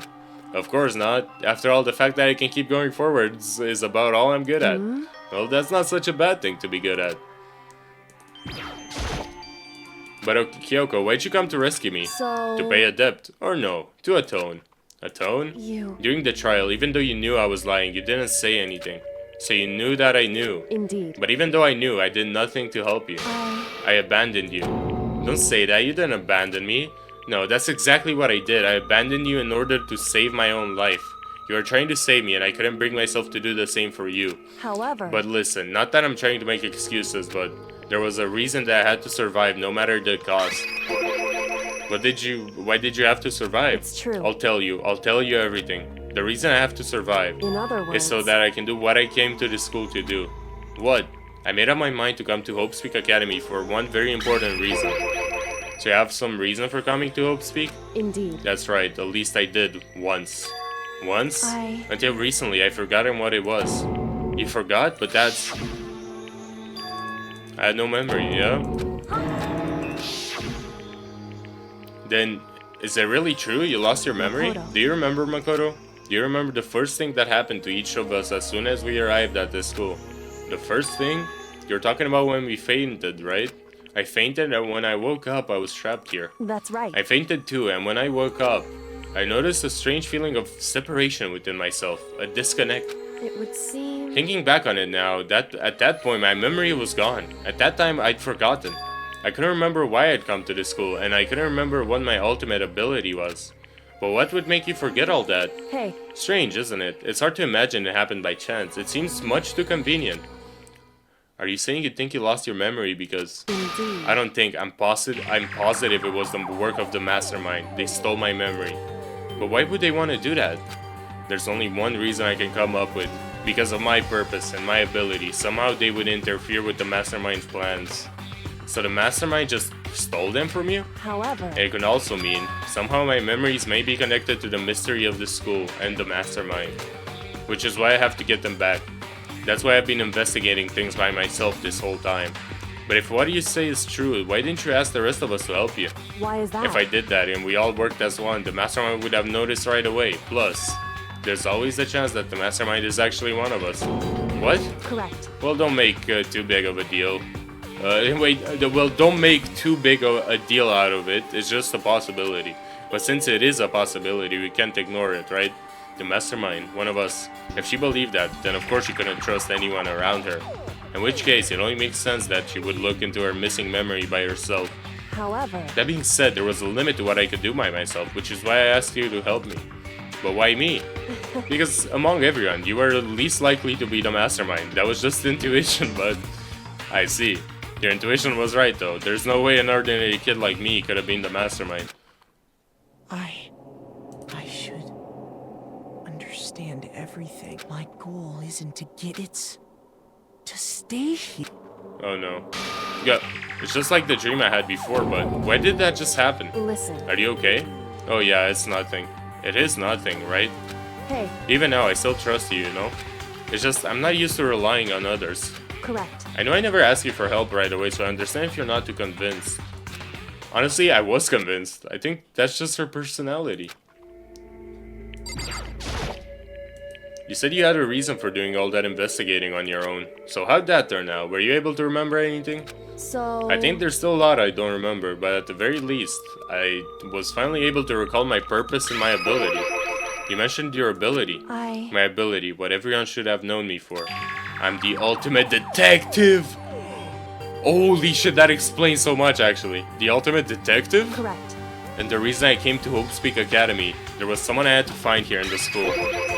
You had to find someone? Who? So... Well, it was the headmaster of Hopespeak Academy. The headmaster? Why did you want to find the headmaster? Because he's my father. What? In other words... I was separated from him as a child. As it turns out, he became the headmaster of Hopespeak. Kyoko's dad is Hopespeak headmaster? Then that explains when Alter Ego told us how he thought the headmaster was involved. I'll find a way. Huh? No matter what it takes, I will find the headmaster. No matter what? Yeah, remember that. My memory hadn't come back at that point, but when he said that, I felt strange. It makes perfect sense now, of course, since my whole purpose for coming here was to find him. That makes sense. However... But listen, Makoto, I want to make this perfectly clear so there's no misunderstanding. I said the headmaster wasn't the mastermind, but I didn't say that to protect him.